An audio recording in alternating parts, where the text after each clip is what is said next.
is the Big O Show. Yeah. Big O, we told you we ain't playing no games, man.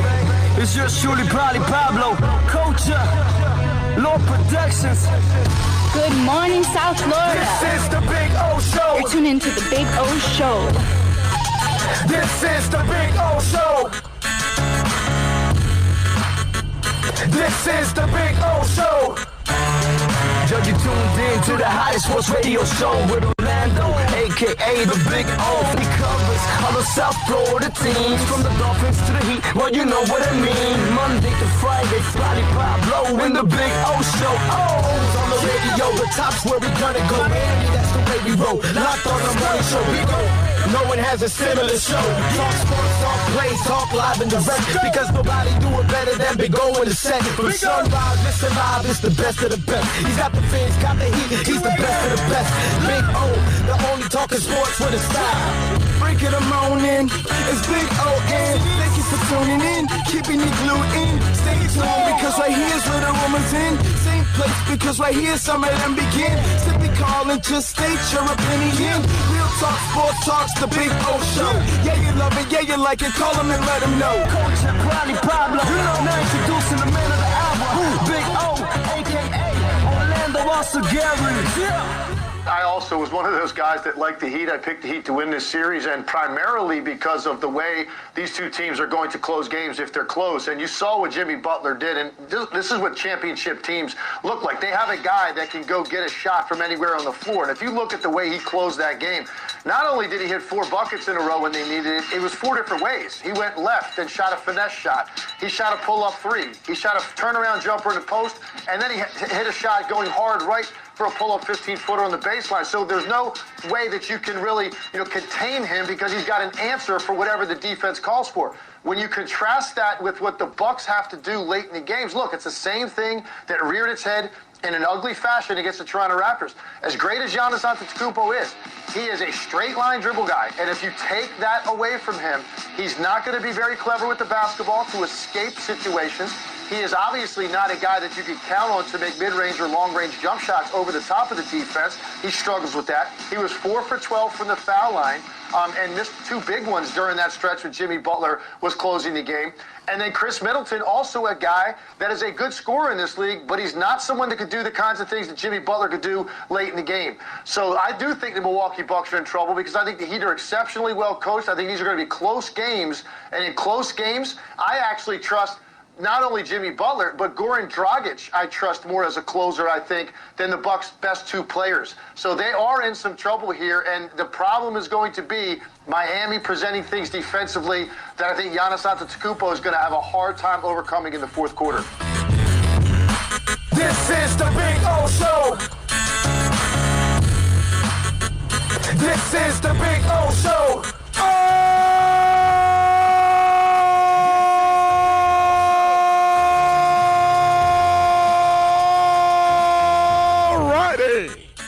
Yeah! Are you ready? I know you are, bro. Oh, wow. Man, I'm ready. Today is You would have thought we were at the casino, bro. Listen, for 4 months, we were stinking inside our houses, hiding from Corona and not trying to get in. We're still trying to do that right now, but we're still, we're kind of out and about. More people are out and about. And we were away from sports, man. We had no sports. And so now sports are building up. And I got to tell you, today's one of those days as a sports fan. It's awesome, and I'm torn in all kinds of directions. And I don't know if people realize what a freaking cool day this is for us here in South Florida, first of all. Okay? Overall, it's great because, hockey's going on, basketball's going on, baseball's going on, football's trying to get back, all of that. MLS is going on, all. Think about this. Today in South Florida, we've got Heat and Bucks, Game 2 of the playoffs in the semifinals, and our Miami Heat are leading 1-0. You just heard Tim Legler talk about it, right? I'll get into his comments now in just a second. But I just want to tell you what's really going on today. I don't think you understand this. Okay, Inter Miami is playing Atlanta United FC tonight at 7:25. Okay, they're on the road, and you got your other home team playing, right? And then you've got the Marlins also playing, and Sixto Sanchez is pitching.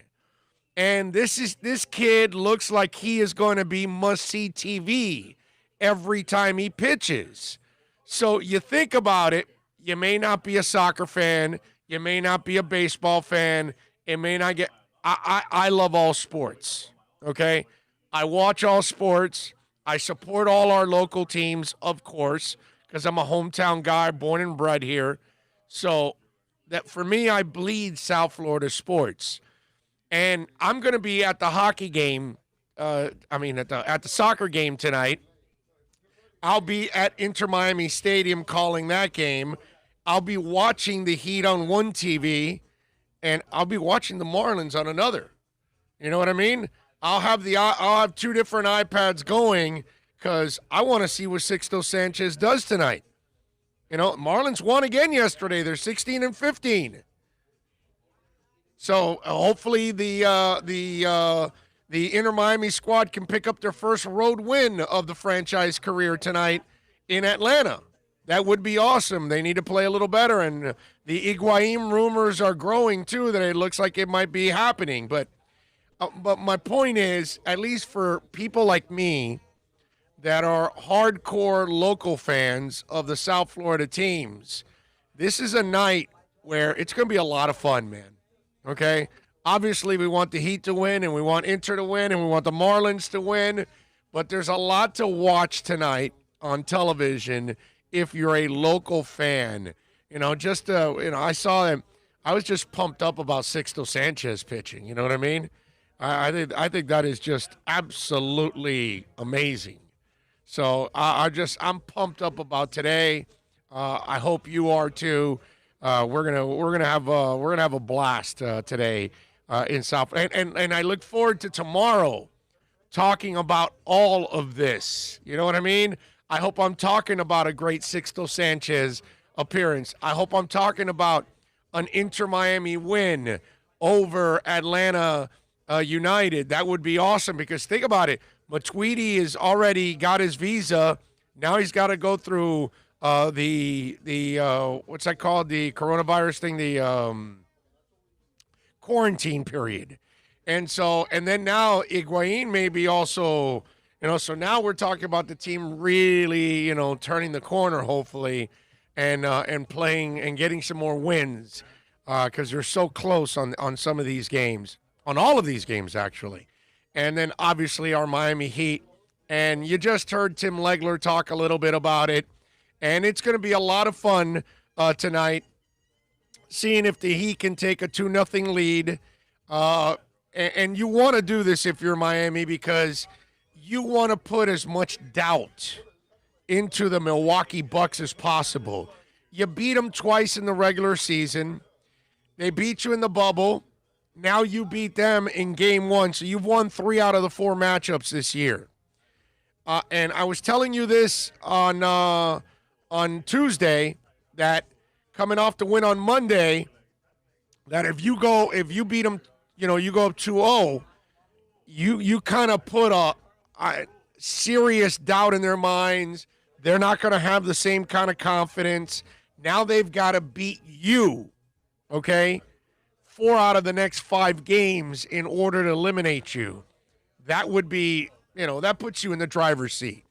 It's not a lock or anything by any stretch, but man, it puts you in a position of real power and confidence, and it puts them in a situation of self-doubt.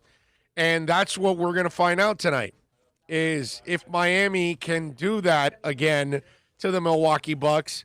And I'm expecting Duncan Robinson to shoot a lot better today. I don't know how they're going to, I know this whole controversy is coming up about Giannis covering, Jimmy Butler. And and he was asked about it. Do we have the soundbite there? Giannis was asked about covering Jimmy Butler, and Giannis answered that question, and he was kind of like befuddled by the question. I think he was surprised that somebody would ask that question, and he handled it, the way the way a player should handle it, and passing it on to the coach, because the coach is the one that calls for whatever defensive responsibilities are supposed to be in place, right? So here is Giannis when asked about covering Jimmy Butler, who had 40 points in Game 1. Here's the post-game sound. Go ahead. Did you ask Bud to take Jimmy late? To guard him? Yeah. No, I didn't. Why would you ask that? Is that something you want to do going forward? No, I'll do whatever coach tells me to do. And he's right. There's nothing to argue. And I don't know if he should cover him, because somebody's got to cover Bam. You know what I mean? And I don't think that they're going to switch and put Giannis on Butler. What I think is going to happen is there might be a little help defense on Butler now. And that's probably what's going to happen, because Jimmy is breaking down whoever gets him one-on-one. You know what I mean? Most of the guys on that team can't hang with Jimmy Butler. There's no way. George Hill can't. Most guys cannot cover Jimmy Butler at this point. So if you put Giannis on him, it opens it up for Bam, and Bam's too quick for any of their bigs. So he's going to put their bigs in foul trouble. And Jimmy's a really smart guy. As you've noticed all year, he's gotten everybody else involved. So when you double Jimmy, he's going to find the open man, and Miami can shoot. But I think they are going to adjust a little bit, and it's not going to be Giannis. I think what it's going to be help defense in the way of what they've done with Giannis, right? That there's always a secondary, third player ready to help out whoever is covering Giannis. And I think you'll see a little bit of that tonight, and they'll try to do that, because one-on-one, it's going to be hard for anybody to stick with them. And if you put Giannis on him, okay, Giannis might slow him down, but the problem is he's going to find other guys, and those other guys are going to bury the Miami Heat. And so that's where it becomes a catch-22 for them, and that's where this chess match is going to be really interesting to see what they do tonight. But I think they're going to steal a little bit of what Miami's doing with Giannis. I think they're going to steal a little bit of that, and they're going to try to do some of that with Jimmy, because Jimmy obviously was a major factor in that game. But the beauty is that Jimmy all year, he scores when he has to score. But if he has to distribute, that's what he's going to do. And if he has to defend, that's what he's going to do. So Jimmy actually adjusts with what the game is going on. Jimmy doesn't go into a game saying, I got to have mine and I got to get 30. If the game calls for him to get 20 or 30 or 40, then he does it. If the game only calls for him to get 12, but he's getting another 9 assists or 12 assists, and he's picking up another 8 rebounds and getting 2 or 3 steals, then he did his job. More than his job. You know what I'm saying? So that's kind of what I think is going to end up happening tonight. Because I don't believe they have anybody that can cover Jimmy Butler one-on-one and shut him down. And if you do it with Giannis, then who the hell covers Bam? And so that really opens everything up for them. So to me, this chess match is going to be a lot of fun to see. And you heard Legler talk about the straight line driving for Giannis and how they've taken that away from him.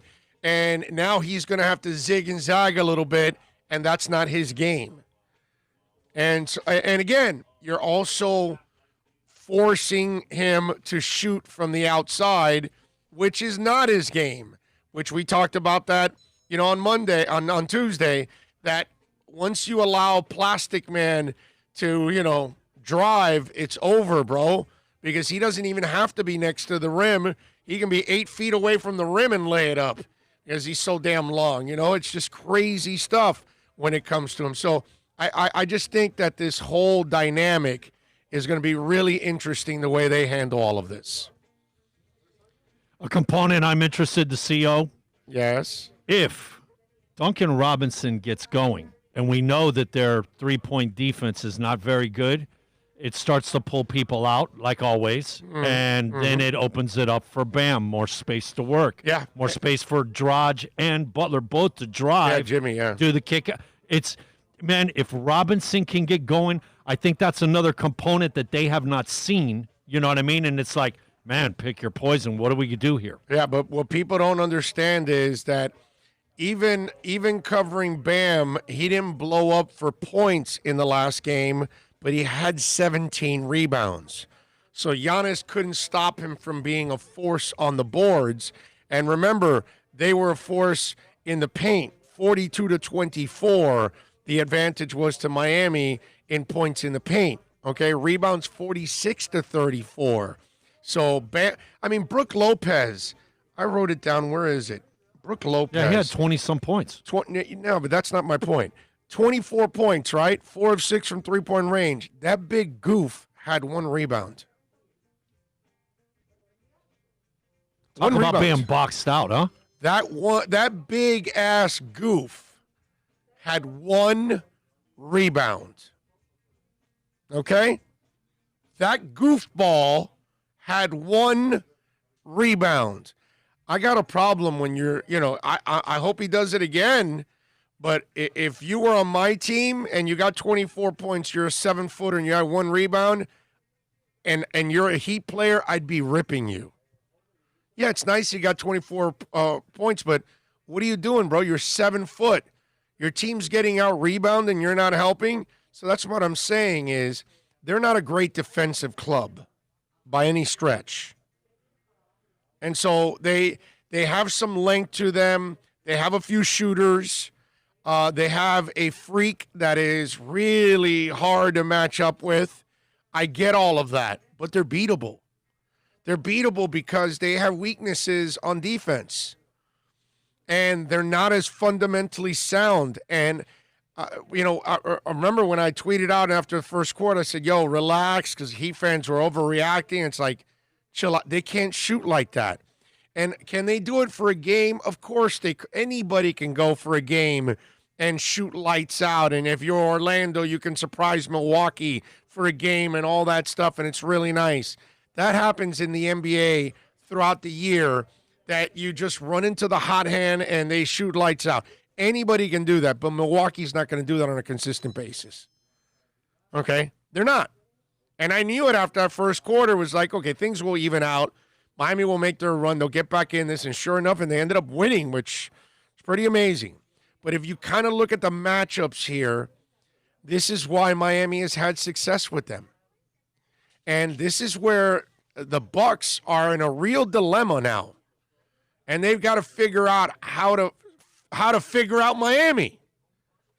And that's what I told you, that if you focus on Jimmy, you're going to open it up for all the other guys. And Duncan is one guy that I expect to blow up today. I expect at least 5 to 6 3-pointers from Duncan today. I mean, that's on the low end. He should have at least 5 or 6 today. I don't expect that kid to shoot, terrible 2 games in a row, because that's not him. That guy's just an exceptional shooter. You know what I'm saying?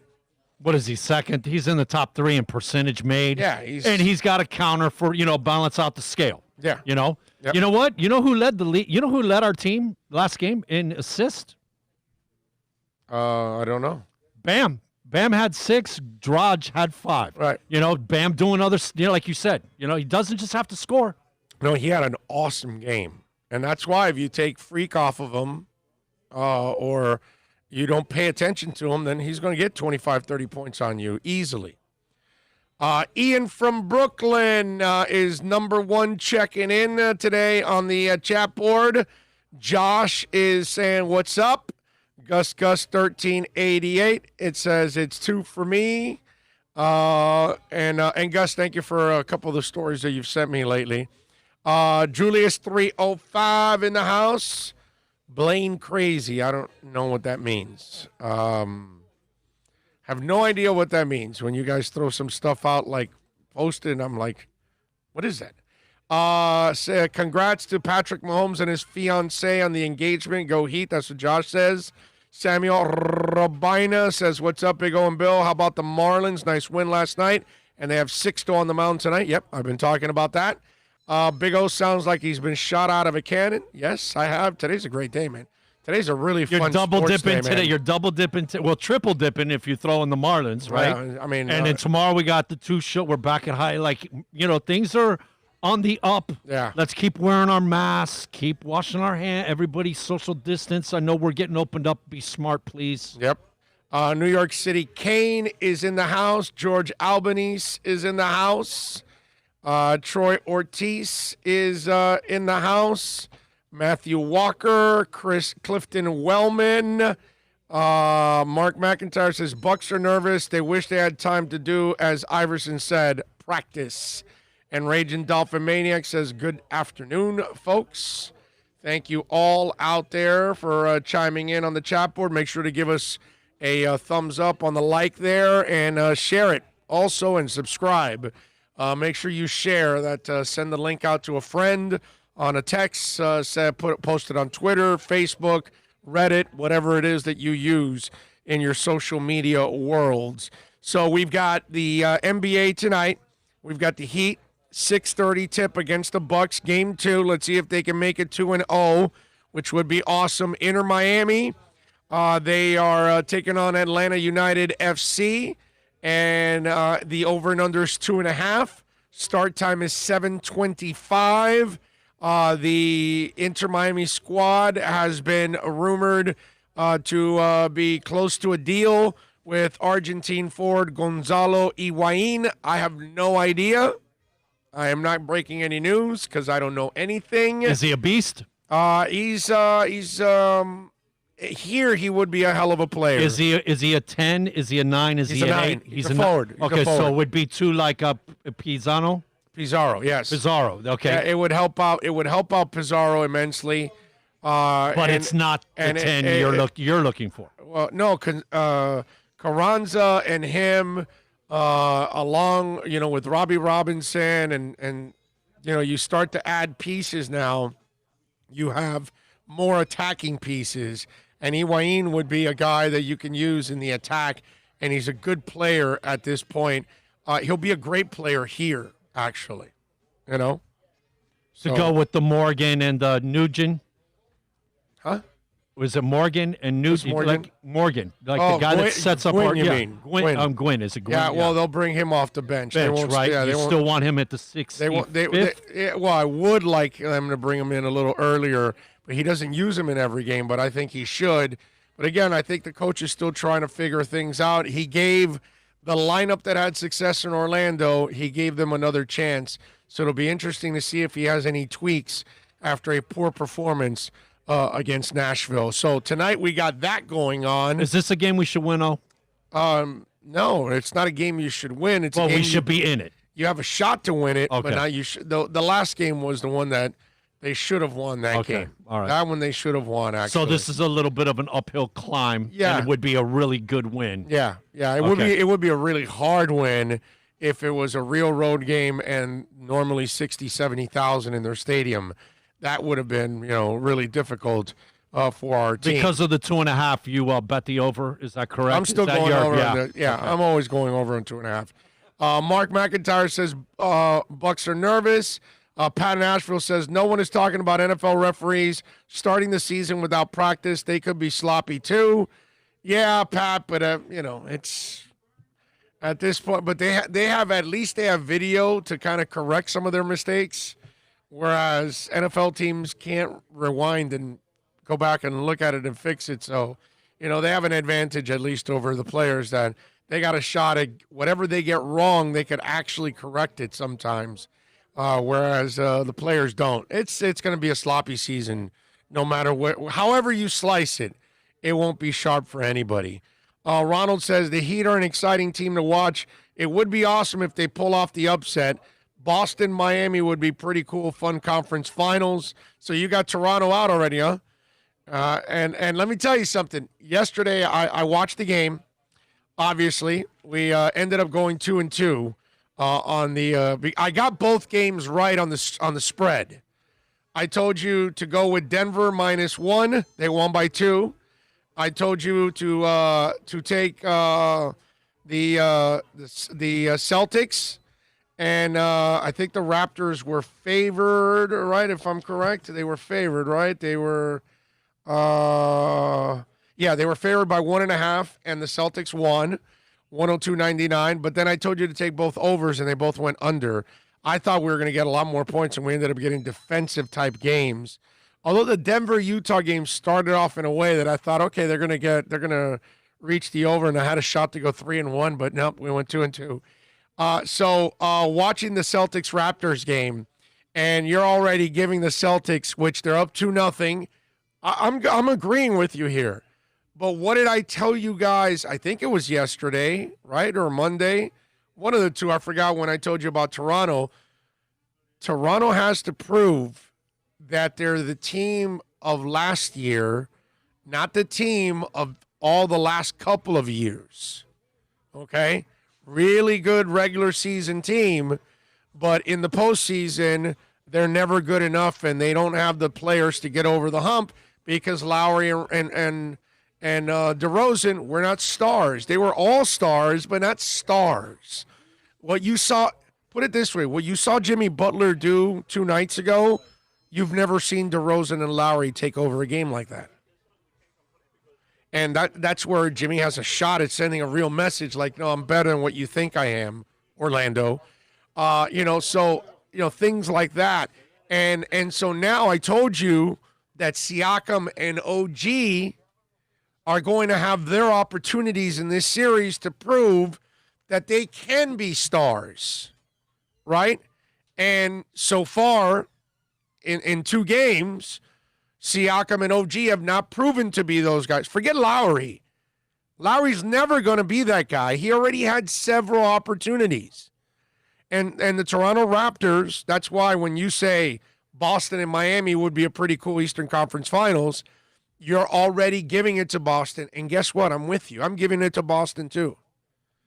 I think this series is close to over because Toronto looks to me like the team before they got Kawhi.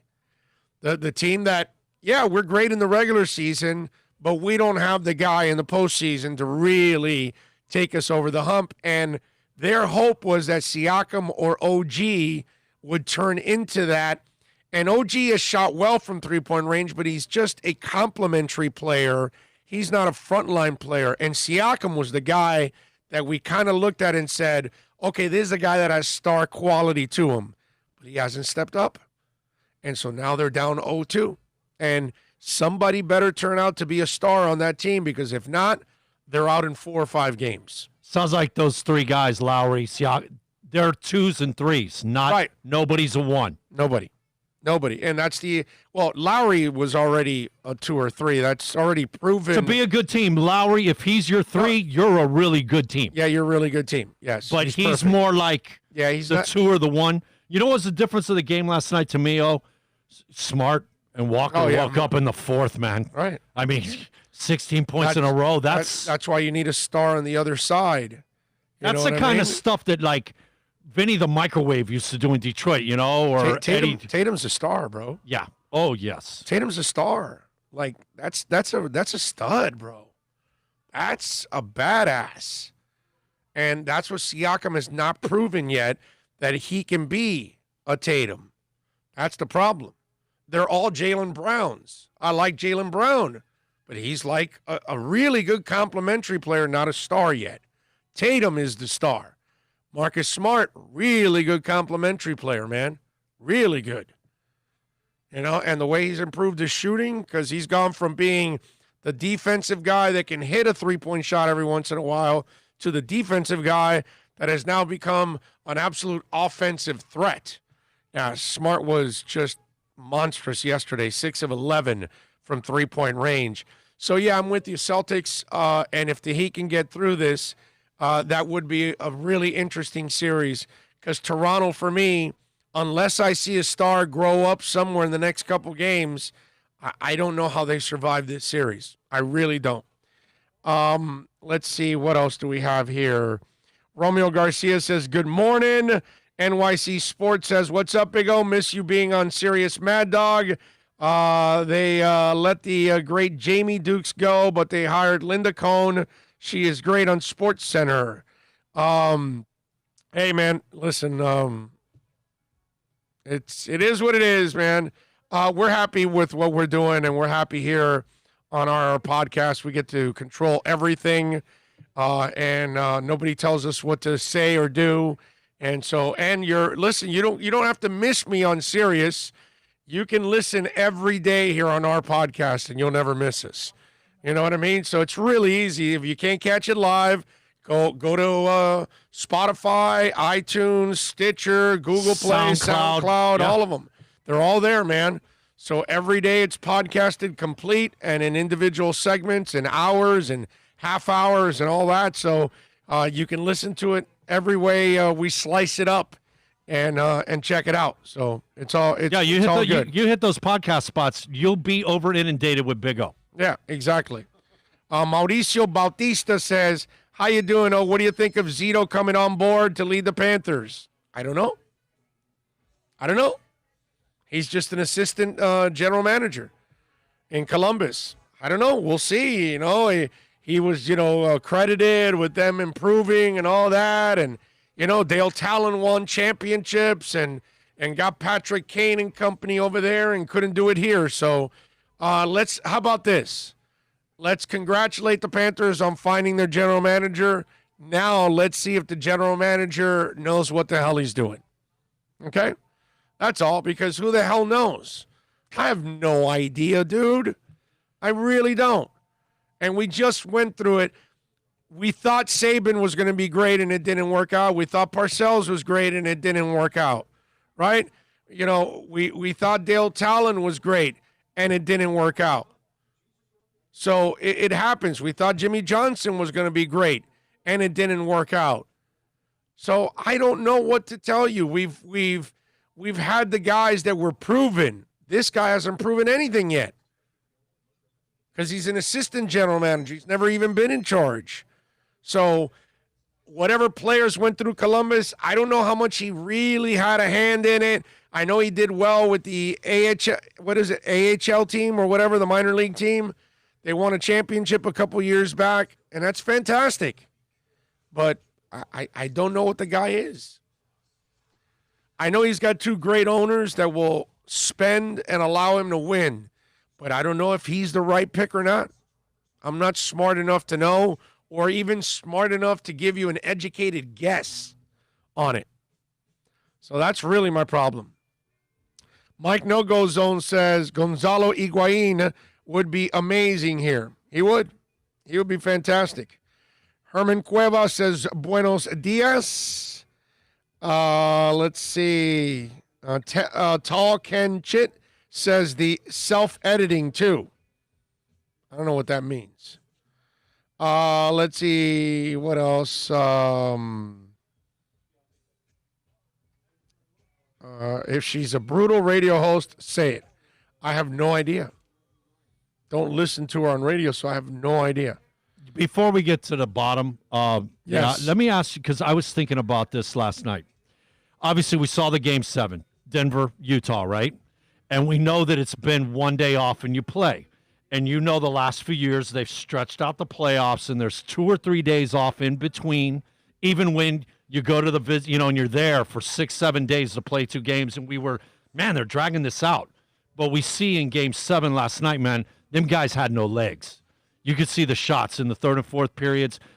Your shot comes from your legs. They had no legs, bro. Are you a component of tightening up the playoffs and doing it like in the bubble and one day off and you play, or didn't the other team play with the same restriction? No, but you can see both teams. Excuse. But you see both teams were worn out with just the one day off. Too bad, bro. You like it tight. One day go. Bill, nobody's traveling. No, I know, but compared to the You're not regular traveling. playoff schedule. Dude, you get out of the locker room and you get your ass to the bed go to the in hotel. 20 minutes. Yeah. You're within a walk. You go and you lie your ass down. There's no getting in a bus to then get to the airport, to then fly, to then drive home, to then deal with the wife and the kids, the dogs. Then you go to sleep, and then they wake you up in the middle of the night. And no, dude, you get plenty of rest there. You get plenty of rest. So they shouldn't have been worn out the way they were in. Dude, they had 4 months off in between. Yeah, that's true. That's true. There should have been more in the tank in that 7th game, is what you're saying. Screw the excuses, bro. Everybody's playing under the same thing. No excuses. No excuses. You either get it done or you don't. Denver got it done. Utah didn't. Go home, baby. Enjoy it. That's it. Do you like it with 1 day off in between games? I love it. Yeah, you don't like the way they've done it, dragging it out. Love it. 1 day off, and they have no distractions whatsoever. Get done. Get done. Get on with your life. Get your ass right to bed, go to sleep, and wake up the next day and do it all over again. That's it. Antonio says, official announcement from CBS. I saw this already. Dolphins get the lead CBS announcing team of Jim Nantz and Tony Romo. Yay. I don't know. I let me ask you something. So why does anybody care? You know, Tony does a good job and Jim Nantz is a heck of a broadcaster, but I don't give a rat's ass. Like, am I supposed to get excited about that?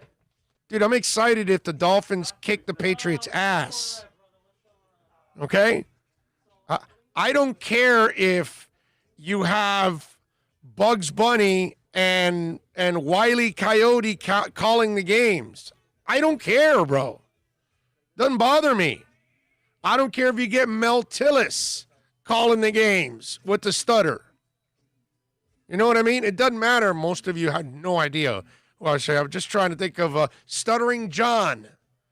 Since a lot of you know, I don't care who the announcer is. I don't know why that's something for people, right? Like, is that supposed to make the game between the Dolphins and the Patriots any more special for me? No, dude. You know what's special? An ass kicking of Bill Belichick. Okay, that's special. I don't care. I've had to deal with games with Jimmy Syphilis calling them. Okay, now that's bad. Okay, now that is terrible. See, now when you tell me I got to deal with Jimmy Syphilis, that's a whole different ballgame. Okay, because after listening to Jimmy Syphilis for 3 hours, I feel like having a penicillin shot. You get what I'm saying? Now, that's bad news that you're going to deal with me. But, I mean, that you have announcers that are actually, decent announcers, big deal. Doesn't do anything for me. It might do something for me if you tell me Jimmy Syphilis is doing it. Then, yeah, then I kind of cringe. That's what I love about Sirius. I'm in the car, and I can actually go to the opposing team broadcast. And I do it on Sirius. I don't listen to Jimmy Syphilis. I can't listen. I mean, that's the worst announcer in the history of mankind. Not just here locally in sports. The worst play-by-play guy ever is Jimmy Syphilis. The worst. Worse than the Tampa Bay Devil Rays. Worse. Worse than the White Sox. You're talking about Dwayne Stats? Yeah, Dwayne Stats is boring. Okay? Yeah.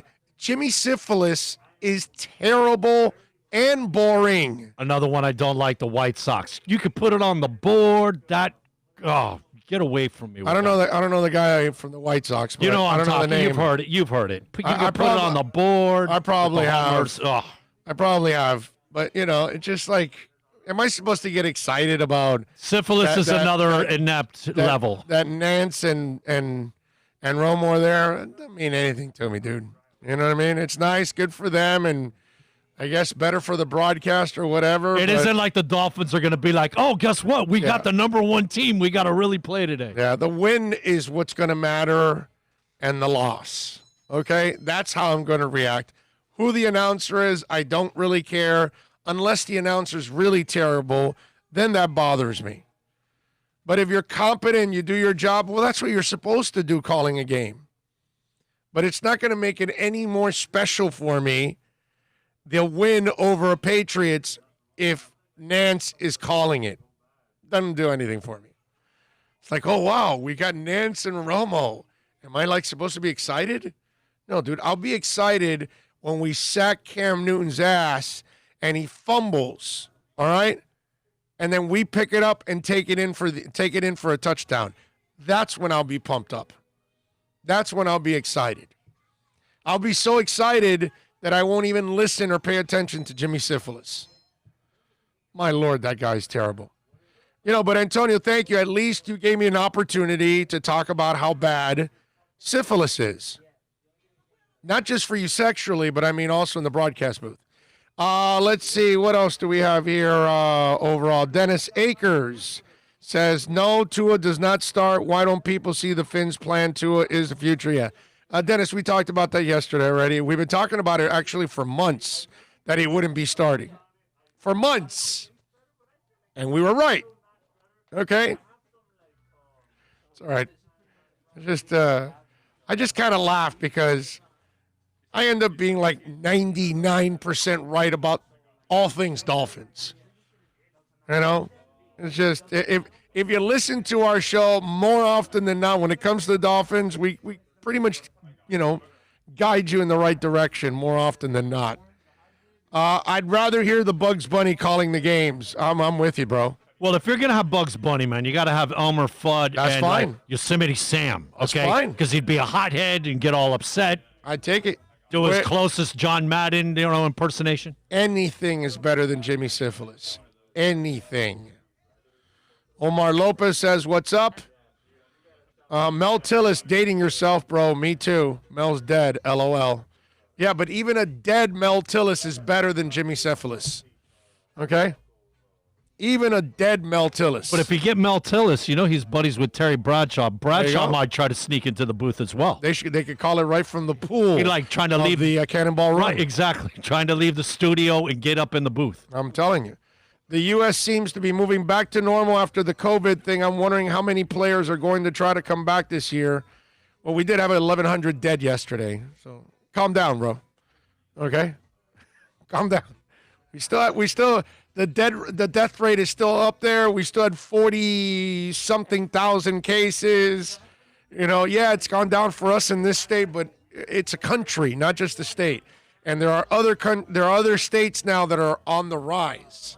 That's the problem. Where it goes down one area, it goes up in another, and and it's usually the states that are led by people that don't take it seriously. Where did all the people in Sturgis go? Right? What place did they go back to? Yeah. Let's see. Scott Zolak on the Cheech Rich broadcast team is a douche tool. I got to tell you something. I've met Scott several times. He's a really nice guy, man. He's a cool dude, bro. I'm sorry. I look, if you want to throw in the fan stuff and just hate everything Patriots, that's fine. But Zolak is a cool dude, man. That's all whatever. You can hate anything Patriots and all that good stuff. A good person's a good person. I think Zolak's a cool dude, bro. Every experience I've had with the guy, and I've had him on the show a couple times. I've run into him a couple times. Always a good dude, man. Always. Let's take a quick break. All right. We'll come back on the other side. Got a bunch of things to talk about. I got to give you my NBA picks. I got a bunch of news stories to get to. Also, great sports day today, man. We are blessed to have a sports day like this. Let's take a break. Back with more live from VSS West Pines, 12397 Pembroke Road. Come on out here. Join us. We'll be out here for a few hours. Back with more.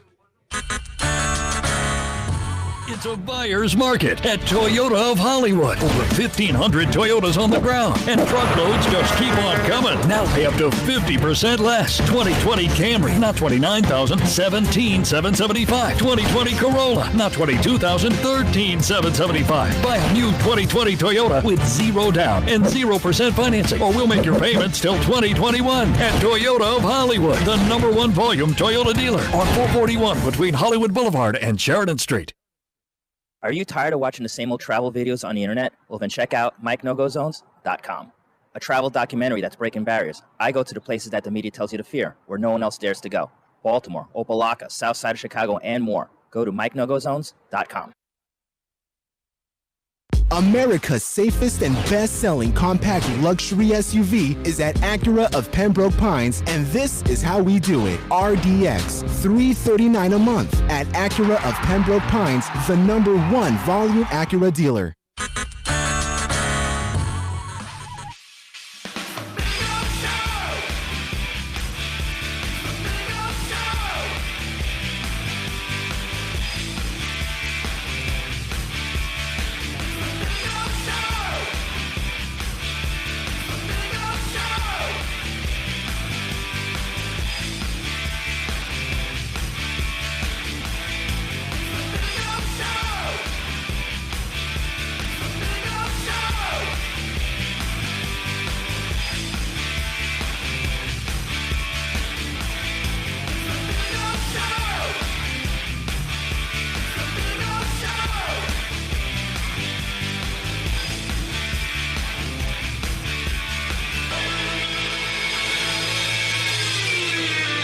All right, we back.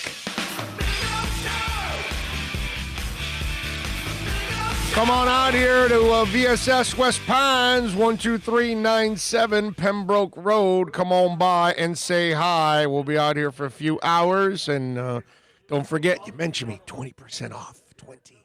Yeah, anything you want to buy, okay? Water pipe, CBD. You need some CBD to relax you, to, maybe chill out, anxiety, stress. Maybe you got banged up a little bit and you got some pain and you want to relieve that pain. They've got all the CBD products here. And what you're going to love about these guys here is that they're incredibly educated on CBD and how it can help you, how it can help the animals in your world, by the way, whether it's dogs or cats. Maybe you got, listen, I've got 4 dogs. I got one dog that I have to give CBD to that, is a little well and tight and gets all excited. Is that Flashy? No, it's actually made in the big girl. Oh. My big girl she's entering her 4th year of life, I think now, and she still acts like a puppy. Like she has got the energy of a puppy. And so sometimes you got to give her a little CBD to like calm her down and give her a little CBD and she chills out. Not a drug. It is all medicinal, okay? It's not illegal. Everything's legal here. We're not doing anything illegal here. I would not be here if it was illegal, obviously. So come on out here and get some CBD products. I'm telling, and all the other things that they've got here also will blow you away too. I was going to mention, walk in the door, look to your right. I want the Stormtrooper, and then on the opposite back wall, I want the Darth Vader.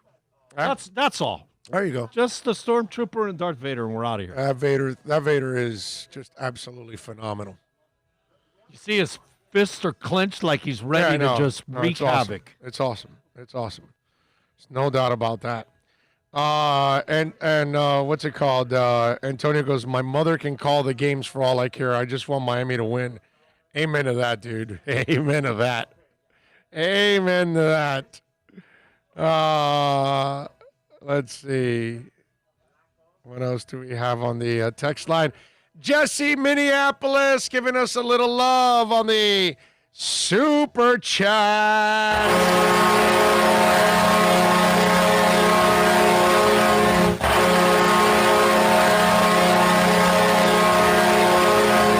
Okay, Orlando, did something go down with you and Cephalo? Disclose. Oh, Jesse, wow. Yeah, long time ago. So, what was look up the year that what's it called? The cornerback, my grandmother, what's his name? Got drafted. Davis. What's the kid's name? The cornerback. What's the name of the cornerback Davis that got Vernon Davis's brother that we drafted? Oh, the kid that went to Indy. Yes. Vontae Davis. Vontae Davis. I think he maybe 10, 11 years. Easy. From it was easy 10, 11 years ago. He was with us for like 6, 7, and then with Indy for 2 or 3, and then quit. Vontae Davis was drafted in 2009, 11 years ago. I said 10 to 12. So he's there. And so Vontae Davis gets drafted. I got syphilis next to me. I got Mandich next to me, syphilis next to him, and then Rose. We're at Dolphin Stadium. Okay, this is a draft done at Dolphin Stadium. All the Dolphin executives are there. Okay, there's about 1,500 fans, so they're all witnesses. They know exactly what I'm saying. Word for word is 1,000% true. So I'm the Mel Kiper of the draft for them, right? They go to me, what do you think of the pick? What do you that's what I do. Then I tell them about the picks and what I like about the pick, what I may not like about the pick, right? And so obviously all three guys are paid by the team, and they're eventually just going to be more homers than anything else, right? And it's draft and all that, right? So they draft Vontae Davis. And so they go to me, oh, what do you think about the pick? And I go, the kid can play. There's no doubt in my mind. There is one problem. He's going to have maturity issues. So then, listen, it's 2009. We're 9 years into pretty much like sucking. And we're in the middle of just constantly being bad. And we were bad for 10 more years after that. And for 20 years, I've been killing the team. So it's funny because I just had this conversation with somebody on Twitter. My show is not the show you listen to if you're a blind-ass, hardcore fan. Okay? If you think the Dolphins are going to win 12 games every year and they're going to be the greatest, and every decision they make is the greatest, and every pick that they pick is going to be the greatest, and every free agent they sign is going to be the greatest, and every coach they sign will take us to 8 Super Bowls and win them all, I'm not the show for you, man. I'm just not the show for you. Okay? So if I don't like something, and if I have there's a reason usually why I don't like it, I'm going to tell you. And NFL people told me many stories about Vontae Davis at Illinois where he showed a ton of immaturity. I didn't say this story on the air at that moment, but I knew the story behind the scenes. He, allegedly, let's just put it this way, told coaches at Illinois would try to coach him up, and he goes, "Now I'm playing for Sundays, not Saturdays." And so, by the way, what was the issue with Vontae Davis while he was here? Help me out. Was it maturity? Yeah. And so exactly what I predicted exactly went on. He can play, but he's going to be immature. So you're going to have to deal with it. And that's why he even showed up to drunk, inebriated in practice and smelling like alcohol. And Brandon Marshall's the one that had to throw a football at him. Tell him, like, what are you doing, dude? Brandon Marshall, Mr. I make all kinds of bad decisions myself, is the moral compass for Vontae Davis. Are you kidding me? So I say I like the kid, he can play, but he's got maturity issues, and that's going to be a problem. Guess what happens? The three guys are like, oh, come on. And then that motivates the 1,000, 1,500 people to boo. Right? So I'm smiling, because, in those kind of situations, that's not going to make me, like, all of a sudden, oh, my God, get nervous, And at that moment, I'm just saying, hey, bro, I'm saying what it is. You don't like it? Kiss my ass. All 1,500 and everybody on the table. You know what I'm saying? I'm like, hey. And so Jimmy tried to embarrass me that day publicly. Like, oh, how would you know, and this and that. And And I looked over to Josh Darrow and Joe Bell, and out of respect to my two bosses, I looked at him and I said, I'm going to let this slide. You know? Because I was going to, like, then go all out on Jimmy Cephalo that day. Because his lazy ass has never done any work in this business. He gets the job just because he's a Dolphin. That's it. You know what I mean? Jimmy Cephalo has talent to do broadcasting. He just has no heart, no commitment for sports. And that's why he's a screw-up calling games. That's why he mispronounces half the people. Because I know he's a phony. That's why. And so I didn't want to, that day, I didn't want to make it about me and him because it was about the draft. And I didn't want to go embarrassed and say, let me ask you, Jimmy, have you done any work for this draft? Did you go to the Combine? Did you go to the Senior Bowl in the East-West? Did you go talk to NFL people? Did you talk to scouts like I did? You know what I mean? Because I could have done that. But again, I know what the hell I'm talking about. And I know Jimmy Cephalo never knows what he's talking about because his head is in his ass all the time. He's a schmuck in this business. He's a nothing in this business. He's just lucky that he was a former Dolphin and they gifted him these jobs. Not because he deserves them or he deserves to work them. And he doesn't know jack. And in the end, Vontae Davis proved that he was immature. And I proved once again that Jimmy Cephalo doesn't know jack. That's all. So, yes, I don't like Jimmy Cephalo. Listen, if you're going to challenge me, then you need to be somebody that I know works at it. So that way I know, okay, like if I had Schefter and say, well, I'm hearing something different. Then I'm going to say, okay, what are you hearing, man? Because I know that he works at it. You know what I mean? So if I got somebody on the table that worked at it, that's fine.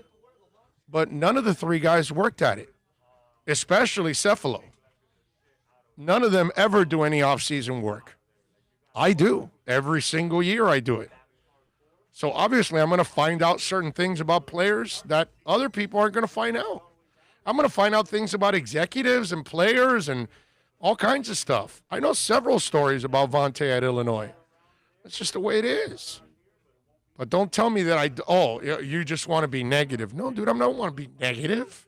Have I been negative about this changes here with the Dolphins? No, because I know, at least from what I gather, this is a great move. Things are going to turn out well for the Dolphins. That's it. So that's my story. And that's why I will always slam Jimmy Cephalo, because he opened his mouth in a moment that he was unprepared. He knew nothing about it, and he challenged somebody that actually works and works their asses off and uses their own money to go get that information. Because it's not QAM paying for those trips. It's me paying for those trips. Okay?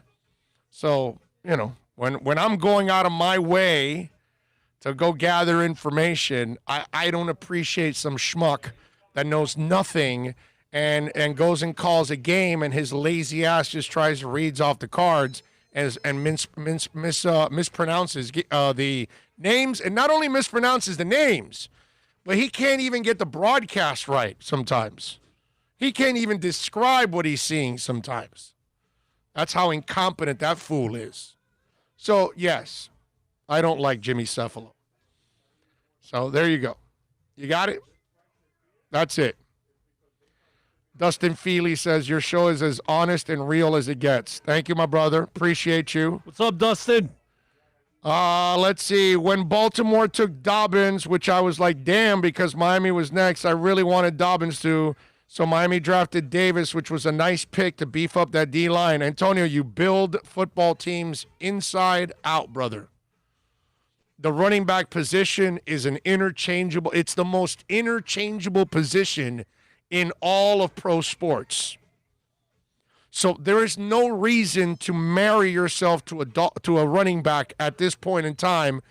And when you just grabbed Howard and Breida, if you have a great line, every running back there is going to be good. I like Dobbins too, don't get me wrong, but I'd rather you get me a really good defensive lineman or offensive lineman at this point in time. I'm tired of watching Miami lose the fight at the line. You know what I mean? So that's why, to me, that's the smart thing to do. And they've drafted linemen like crazy in the last couple of years here under Chris Greer on the O and D lines. And we got to get to the point where we beef up these lines and you start winning. You win these battles, your QB stays clean. He can find receivers. You can get after quarterbacks. You can shut them down. I mean, when Brady lost to the Giants twice, he lost because they had the recipe for it, which was get after the quarterback and put him on his ass. And that's what they did, and that's why they won those 2 Super Bowls. Eli made some clutch-ass throws. I got to give it to him. But that D-line got after Brady, dude. And so that's how you win in this league. And I think these guys are really smart trying to build everything from the inside out. What, the Giants went, 7-8 deep on their defensive line and just rotated fresh bodies and blew up that line, man. They had a whole bunch, man. Big O, did Joe Rose ever apologize for mocking you on the Ndamukong Suh trade when it turned out you were 100% correct, sir? I like Joe, but that was a bad look for him. It was just, but, that's fine. Joe's good. But see, Joe's a good dude. And Joe works at it, and I can have fun with Joe and disagree with him on sports topics, but Joe's a good dude. Jimmy Cephalo's an idiot. Okay? And Joe doesn't need to apologize. He was wrong for Fasano, too. He told me, we had that argument, too, publicly of, Fasano's a number 1 tight end. I'm like, no, dude, no, he's a backup. He's a number 2. Nice player, but he's a number 2. Parcells thought he was more. He was wrong. And so was Joe on that. But that happens. I mean, I've had several of those kind of conversations with Joe Rose. He doesn't have to. Joe wasn't, he did kind of act like a smart ass during that. But, I like Joe, so I don't have a problem with Joe. I've been around Joe for a long time to see, who he is, and he's a good dude, bro. He's he clowns around and all that, but I don't think he's a guy that means, bad. Jimmy is a phony. You know what I mean? And he's lazy. That's the part. You don't challenge me, bro. If I know what you are, don't challenge me, please. Like, come on. How are you? That's like me, like challenging Bill in math or my wife or my daughter. Yeah, come on, let's go. You're not that smart. It's like I'd look like a freaking moron. And if you're Jimmy Cephalo, dude, don't challenge me about the draft. I'm the guy working all offseason on it. I'm the guy traveling. And I'm the guy stuck at bars at night, sitting there, talking with scouts and, it's like I do the work, you don't. So don't tell me what I know. You know what I mean? And so it's all good, man. Listen, you have to understand this. We're in their world, right? So whether you're a writer, whether you're a radio guy, a TV guy, whether you're a fan, when we step into the world of an athlete, right? Not all of them, because Joe's not like that. Joe's not like, oh, you didn't play the game, you don't know shit. That's not him, but that's Jimmy Cephalo. So, because he played wide receiver for the Dolphins and for Don Shula, well, he's going to know more football than you ever will and than I ever will, which is complete bullshit. But, if you want to believe that, you can go ahead. That's why the best coaches in the league sucked at football and never got to the pros. The best NBA coaches never did anything in the NBA. That's just the way it is. Right. That's right. So it's, back to going, those who can't do lead. So those that can't do teach. That's right. what Jason just said. That's it. That's what it is. But I'm just saying, and so you have that attitude, right? So when we step in their realm, there are a couple of those guys like, hey, you didn't play. What the hell would you know? And you know what it is? Jimmy Cephalo probably thinks I go to the combine and all I do is sit in a press conference and just take notes off the guy that's in the podium, answering the vanilla questions that he answers to everybody else. And I'm not at a bar actually sitting with a scout, having drinks, and really talking about what's going on. Or standing with a personnel director on the sideline at the East-West or Senior, and we're talking about a couple of receivers, what he likes, what he doesn't like, this and that, and I'm getting nuggets. You know what I mean? It's like, oh, you think I travel to those places for fun, just to hang out, just to grab a credential and say, hey, I went to the East-West Shrine. Get the hell out of here, dude. You know, we go because we go to work. You know, we go because we go meet the agents and the personnel people and the scouts and all that stuff. And the players that we get to know, too, early on. I mean, it's ridiculous to me. And so that's why, you know, I'm good with Joe. Joe's a good dude. Overall, we've had our disagreements. That's fine. But I don't hold it against Joe. Cephalo, I do, because I know what you are, dude. You're a slacker. And, you know, you're a nobody to challenge anybody that actually works in this business. Hilarious. I was just thinking of that. If you can't do it, you teach it. You know, hey, get out of the way. What, you know how to do this? No, but I could teach you how. Exactly. I'm with you. Kenneth in Cleveland, his first super chat of the day.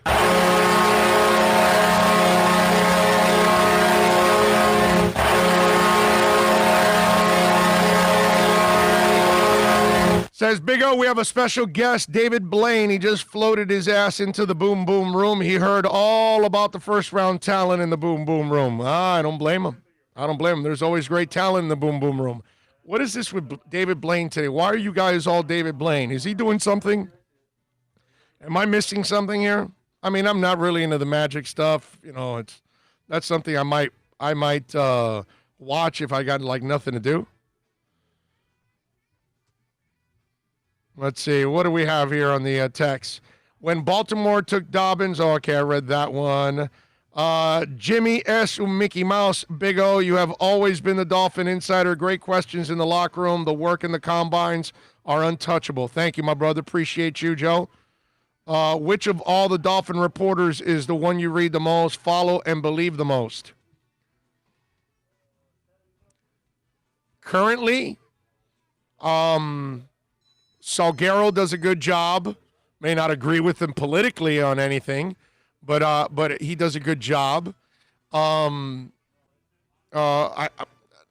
think Omar, I think, does a good job overall. I disagree with him on a lot of his points of view with the Dolphins. On the reporting side, I don't see him get a lot of things wrong. His opinions, I may disagree with several times, actually, with Omar. And I love Omar, but I think he does a good job covering. I think Beasley does a good job covering, too. And I think Joe Shad does a really good job of covering overall. I would have to say that the one thing with Omar, I tend to disagree with him a lot on certain things that he talks about. But I think all of them do a good job overall. They don't really report wrong stories. So they do a pretty good job overall. Now, as in opinions, there's many times I've disagreed with Armando too. And Omar. Trying to think of with Beasley and with Shad. I don't remember too much. Maybe Beasley some. But I think overall they do a good job covering the team. I don't think they report wrong things. Now, remember, are we talking about reporting and covering the team and getting stories right or wrong? Or are we talking about opinions and how they view the team? You know what I'm saying? That's two different things. You know what I'm talking about? But overall, covering the team, I think that our guys locally do a solid job.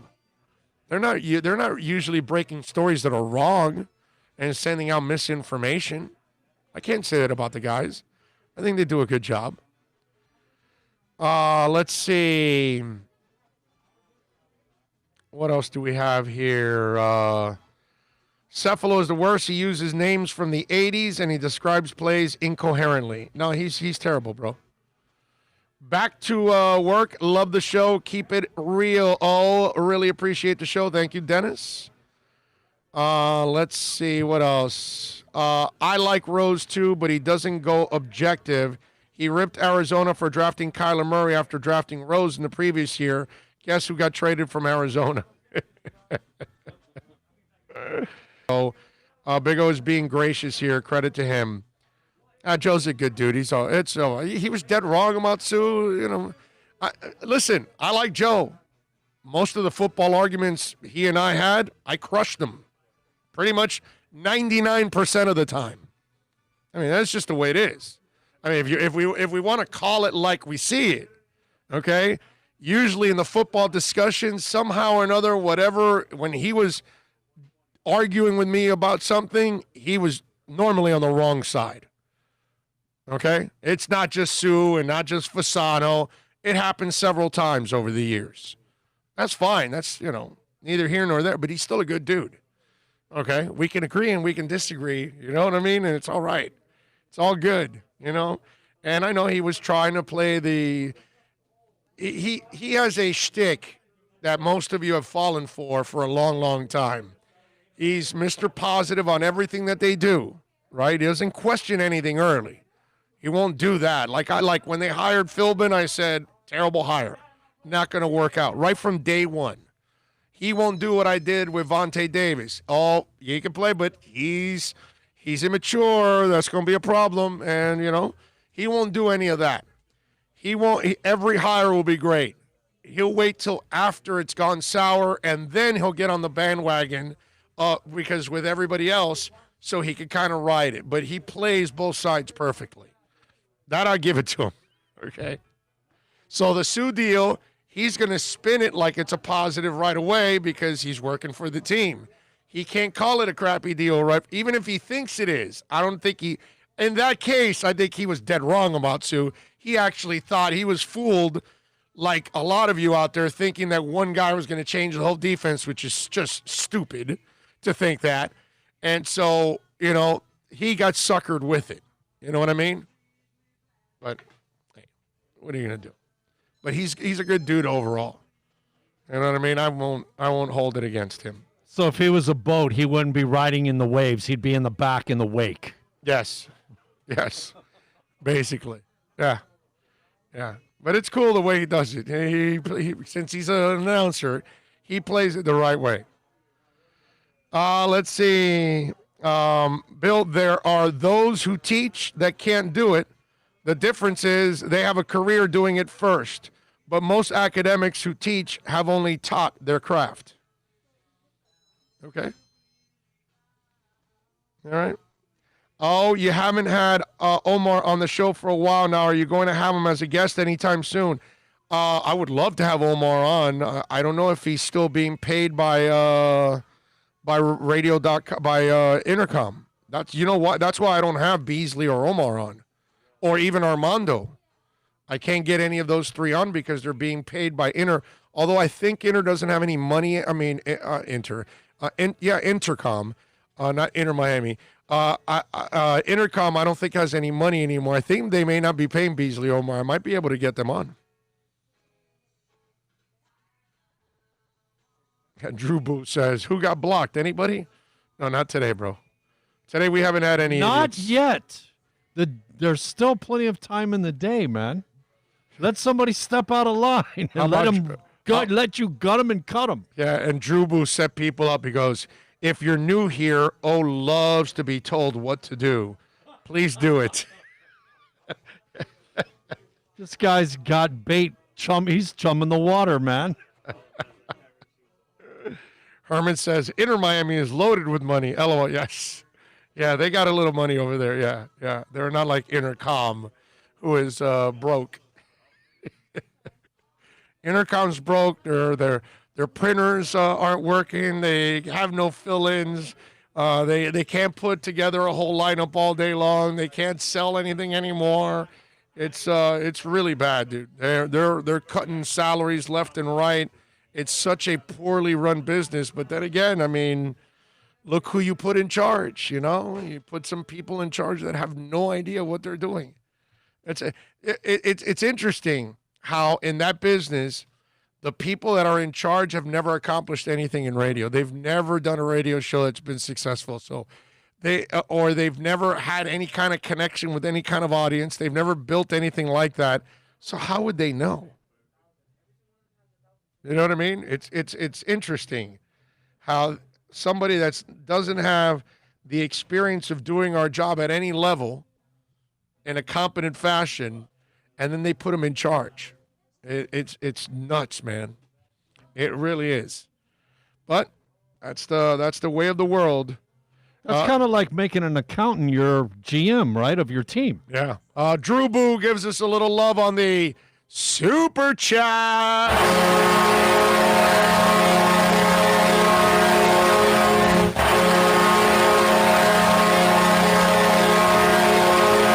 He says, love you, Owen Bill. Hi, fam. Thank you, sir. Appreciate you. Let's do this. Let's take a quick break. We got a bunch of things to talk about on the show.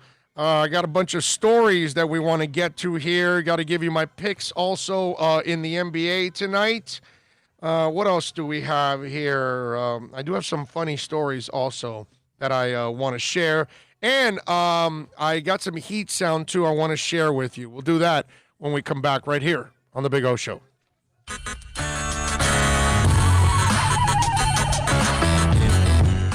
America's safest and best-selling compact luxury SUV is at Acura of Pembroke Pines, and this is how we do it. RDX, $339 a month at Acura of Pembroke Pines, the #1 volume Acura dealer. Are you tired of watching the same old travel videos on the internet? Well, then check out MikeNoGoZones.com, a travel documentary that's breaking barriers. I go to the places that the media tells you to fear, where no one else dares to go. Baltimore, Opelika, South Side of Chicago, and more. Go to MikeNoGoZones.com. It's a buyer's market at Toyota of Hollywood. Over 1,500 Toyotas on the ground, and truckloads just keep on coming. Now pay up to 50% less. 2020 Camry, not $29,000, $17,775. 2020 Corolla, not $22,000, $13,775. Buy a new 2020 Toyota with 0 down and 0% financing, or we'll make your payments till 2021. At Toyota of Hollywood, the #1 volume Toyota dealer on 441 between Hollywood Boulevard and Sheridan Street.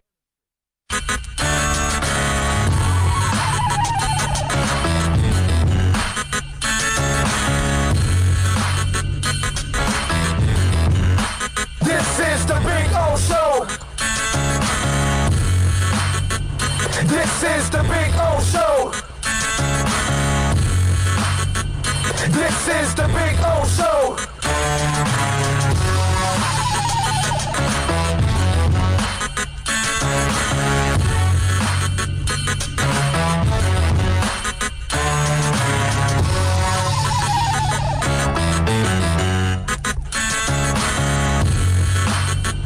This is the Big O Show.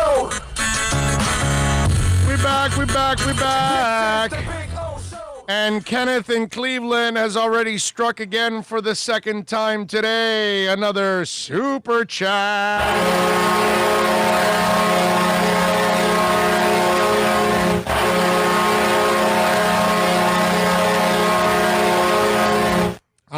Okay, he says, Big O, David Blaine floated over the desert on balloons, and I want direct phone line for Boom Boom Room. All right. So David Blaine doing some kind of illusion or magic or whatever it is. Okay. So wait a minute. With balloons, isn't that what's that name of that cartoon? Get Up or the old man with the house. The kid gets stuck on the front porch. Yeah, whatever. Yes, Ed Asner. Yeah, so that's what he did today. He did that cartoon. You know what? I have to give props. I do remember him being on top of the pyramid in Vegas and elevating. That was actually pretty cool. And the one at the hotel where he goes right off the edge of the balcony and drops down into the lobby of the hotel. Did you see that one? Like 13 stories.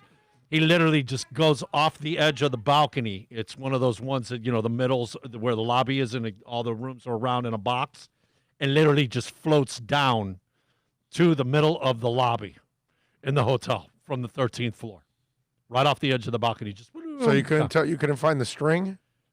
Well, you remember when he did the one when he hovered over the pyramid in Vegas? Right. Dude, that was, and he was up there 10, 12 feet and had helicopters all around. I don't know how, obviously it's an illusion, exactly what you're saying, but he pulled it off. All right. Well, Julius 305 gives us love on the Super Chat.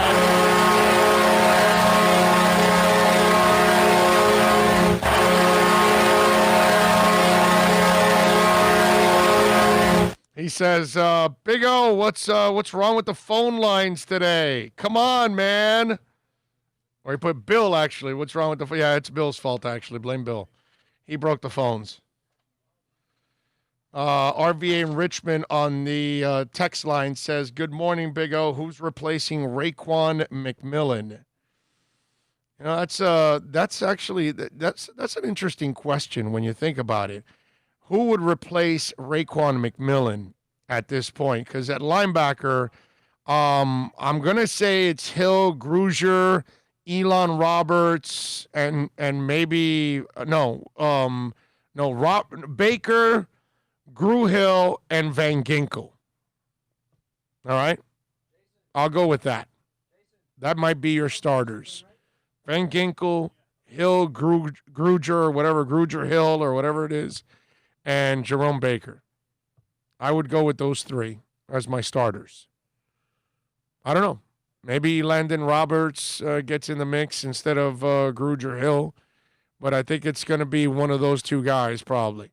Baker, Van Ginkel, and I'll go with Grugier Hill.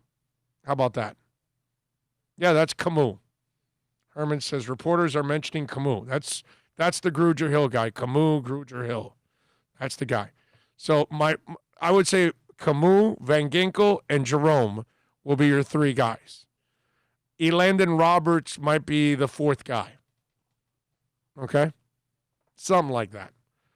But again, you know what's going to be able to we're going to find out when they start playing actual real games, and then they're going to find out when we're playing actual real games because they really have no way of measuring it right now. It's so tough.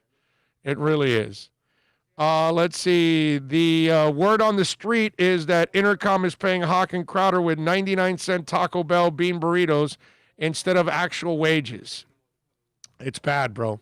It's bad. I feel bad for those guys because they are in a no-win situation right now because they have terrible leadership above them, and that's really the part that leaves them. I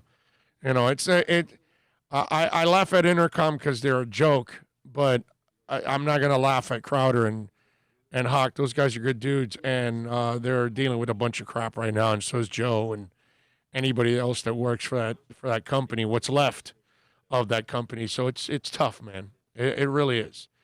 If they're smart, they start doing what we're doing because that's really the wave of the future. It's really about podcasting. It's all going to be about .coms.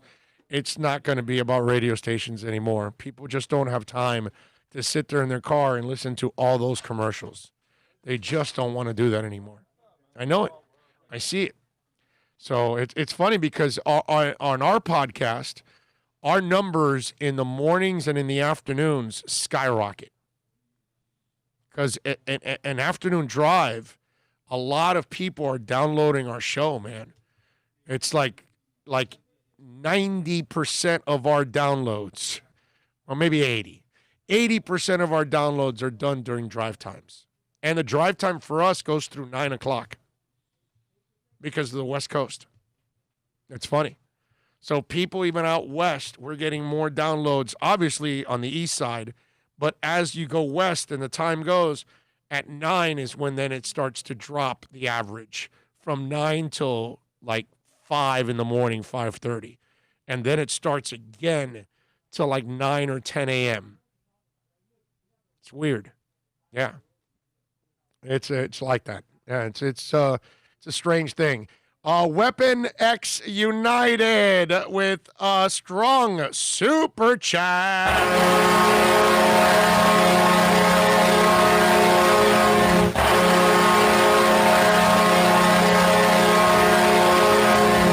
Big O, let's get back to sports talk. LOL. Mike, I'm kidding. Just wanted to chime in on the theme of the show. I'd love your show the way it is. You do your thing. I love you guys. LOL. Thank you. Thank you. Appreciate you, man. There was an opportunity to see you in action when somebody tells you what to do. That's right. It's a missed opportunity, man. Super Boom Check says, bring back Joey Porter. Lisa Rose says, hey, have you ever listened to O.J. McDuffie's Fish Tank podcast? Yes, of course. O.J. and Seth do a really good job with the Fish Tank. Yes, definitely do. No doubt about it. They do a really good job. I've known O.J. for a long, long time, man. That's where when I started my career as a beat guy, O.J. was on the team, and I was covering him as a player. And I've known Seth for 30 years now, because when I started with the Dolphins, he was an intern with the Dolphins. So, yeah, I know both guys, and they do an excellent job. And I think they do a great job with the Fish Tank, getting some guys in to tell some of the old stories and things that went on. So, yes, I do definitely enjoy I don't listen to every episode, but once in a while I do listen to some of the episodes, and I do enjoy them. That I will say. No doubt, Fish Tank does a good job. I would encourage everybody to subscribe and follow them, especially for Dolphin fans out there. You will love the Fish Tank. 786-322-1105. If you want to get in on the program, that's 786-322-1105. If you want to get in on the show, many ways to reach out to us. You can also reach out to us on Twitter at Big O Show. Follow us there as always. And on on email, Orlando at Big O Radio Show. That's if you have to send me some audio, pictures, anything extra that you want to send me, you can reach out to me there and ship it there. Did you see Cam Newton's girlfriend? So Cam Newton's, ex-girlfriend, Kia Proctor. She's kind of hot, by the way. I got to admit, she's got a hell of a body on her. And she's got 4 kids with him, right? So she's the mother of 4 of his kids. I think he's got more. I think he's got like 6 or 7. She is now requesting $15,000 a month for child support. Outlining her expenses, Proctor stated that her household and grocery items are $3,000 a month, and child care is $2,966. Proctor says her monthly spending includes $3,000 on household and grocery items, $2,966 on child care, $2,640 on her car. Wow, $2,640 just on her car. And $666 a month on clothing, and $300 on grooming, and another $416 on entertainment. Though she alleges her tab is $15,678 in expenses, the 32-year-old says she only makes minimum wage, $1,276 a month. So the 32-year-old now wants $15,678 a month from Cam Newton in child support. Now, this is the part I don't understand. I get it. You're a star. You're an entertainer. You're a football player. You're a rocker. Whatever it is, bro. I get it. You're swamped by women every day. You got women that are, but you got to understand that most of these women, this is what they want to do, is pump out a kid or two so they can tie your ass down, and you got to pay them money. What I don't understand is why not put, a combat helmet on? Make him look like a bank robber, man. Put a mask on. I don't get it, bro. You're masking up all day nowadays. Mask that thing up also. Okay? I mean, it's and you can't go get an N95 rubber because it's got the little valve. You don't want to let anything out. All right? So maintain a regular rubber. Many rubbers. 2-ply if you gotta, bro. All these guys are banging all these chicks and having all these kids with all these different women, and they're doing it without a rubber. Come on, dude. Trojan man. Let's go. Be smart. Think about it. One plastic shield can save you thousands and thousands and thousands of dollars. You buy one Trojan, it saves you hundreds of thousands of dollars. Just think about that. You know what I mean? The big head letting the little head do all the thinking. It's just amazing to me how all these guys get in this trouble constantly. Rockers, coaches, players, entertainers, all these people that have access to women. But don't you know by now that 95% of those women don't really care about you? They only care about one thing, man, and that's the money. That's it, the money. They're just trying to score something. That woman, $15,000, she probably uses 2 of it a month on the kids. 13 goes to her. Come on, bro. It's like, give me a break. It's going to cost you $15,000 to maintain 4 kids, and none of us would have kids. What'd you say, $2,400 for the car? Yeah, no, $2,600 for the car, yeah. What kind of car? I don't know. Right? It must be really nice. Must be really nice. $100,000 car minimum? Easy. Are you kidding me? Unless she's taking road trips across the country, gas, insurance, $1,000 car payment. Insurance, there's still $1,100. Where are you? Yeah. Come on. Yeah.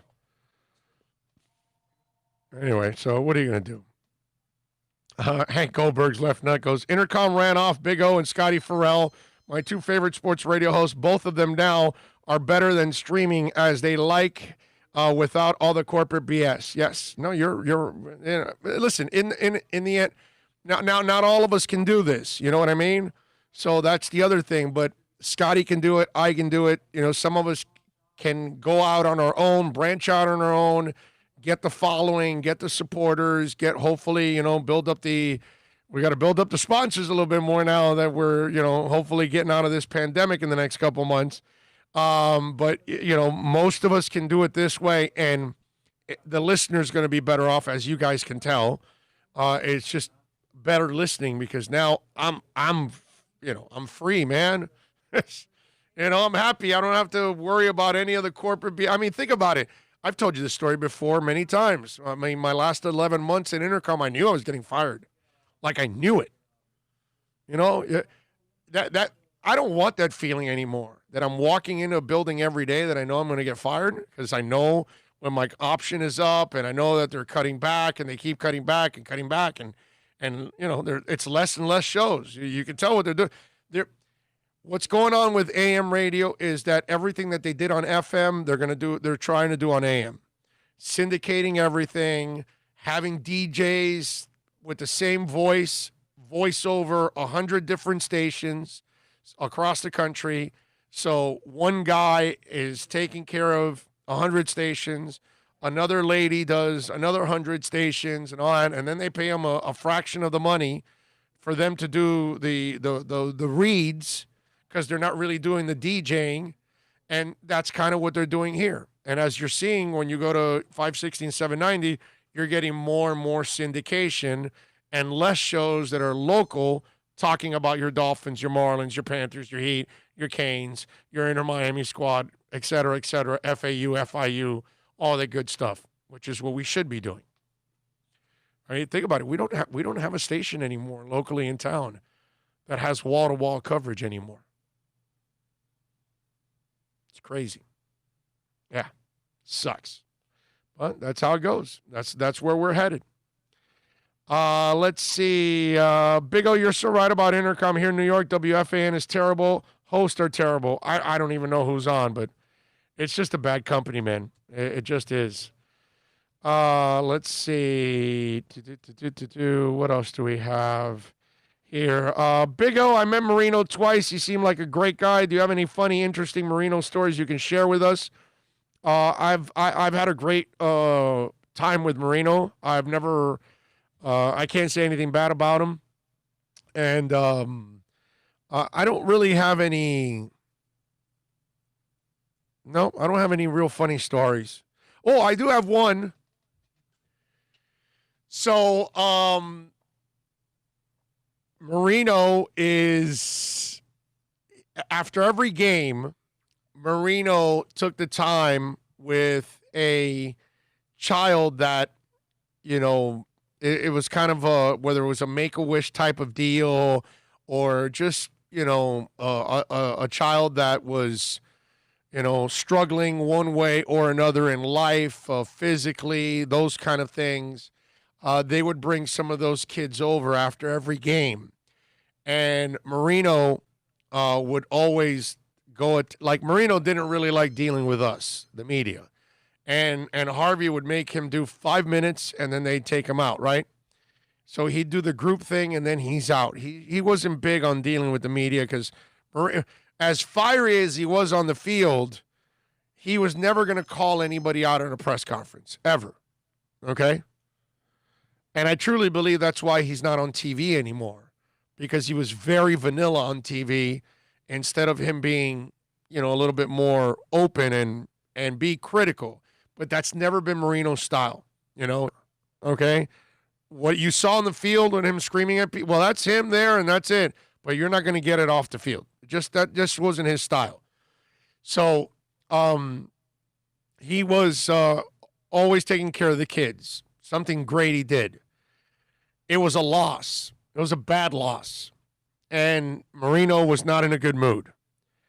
Like all the players in the locker room, that wasn't a Marino thing. And so he goes and he takes care of the kids. And I know because I knew the routine and I was a beat guy. So there were strategies and I had a second beat guy with me and we would strategize on what players we were going to cover, right? And I was always on the side where Marino was because I was going to always cover Marino. And so I had to kind of stay on that side of the locker room and kind of keep an eye on the situation to see when he was ready to talk. You had to then blitz over there and get a position because, dude, you waited 30 seconds and there was going to be 150 people around Marino. You would have been on the way outside of that circle, and wherever you're sticking your mic or recorder, whatever, it would have been 6 feet away from Marino, and you would be pissed. So I would stay somewhere really near, so I always had the mic like right next to his voice. Wherever his mouth was, that mic was going to be right next to it, and I wasn't going to allow anything less to happen, right? So obviously I was very close to where Marino was at. So Jim Barry, wait a minute, I want to remember correct. No, this is how it goes. So Marino then takes care of the kids. He does the gangbang, right? So he comes to his locker. We all go, boom. We all put the mics. We ask him all the questions. We're done the 5 minutes. Boom, we break up. And then he goes, and as he's, getting dressed and this and that, another kid shows up in a wheelchair that they wheel in. And he walks over to hang out with the kid a little bit more. Another kid. Mind you, Marino lost, okay? Marino's pissed, but he compartmentalizes it all, and he goes to take care of the kid, right? So as he's taking care of the kid and talks to him, I believe they brought a football. He signed it and gave it to the child, and the child was, obviously, just going giddy like you and I would if Marino gave us a signed football, right? So he's pumped up, right? And so Marino smiles, this and that, and he walks over to his locker room, and Jim Barry comes and goes, "Hey, Dan, we missed the group setting. Can I get a couple questions?" He goes, "No, I'm not talking now." And so then Jim was like, well, why, man? You're not doing anything. This and that. So Jim kind of pushed it, And so Marino drops an F-bomb in his ass. And he says, hey, F you, get the hell out of my face. Leave me alone. I already talked. Right? And so, Jim was like kind of like taken aback and a little pissed that Dan snapped at him, right? Because, Jim also thinks like he's, something special from up above or something like that because he, used to rap on Sunday nights. He'd give us some really bad raps, and he actually thought he was, that put him on some kind of pedestal or something. And so he was entitled to an interview, and then the ultimate dude that you want that interview from puts you in your place. And so, yeah, a couple F-bombs were exchanged, and then Barry went on his way. So there you go. So I saw Marino get pissed at Jim Barry once because Jim was out of line asking for an interview that he was late to, and he didn't get there in time. All right. Dougie Fresh gives us a little love on the Super Chat.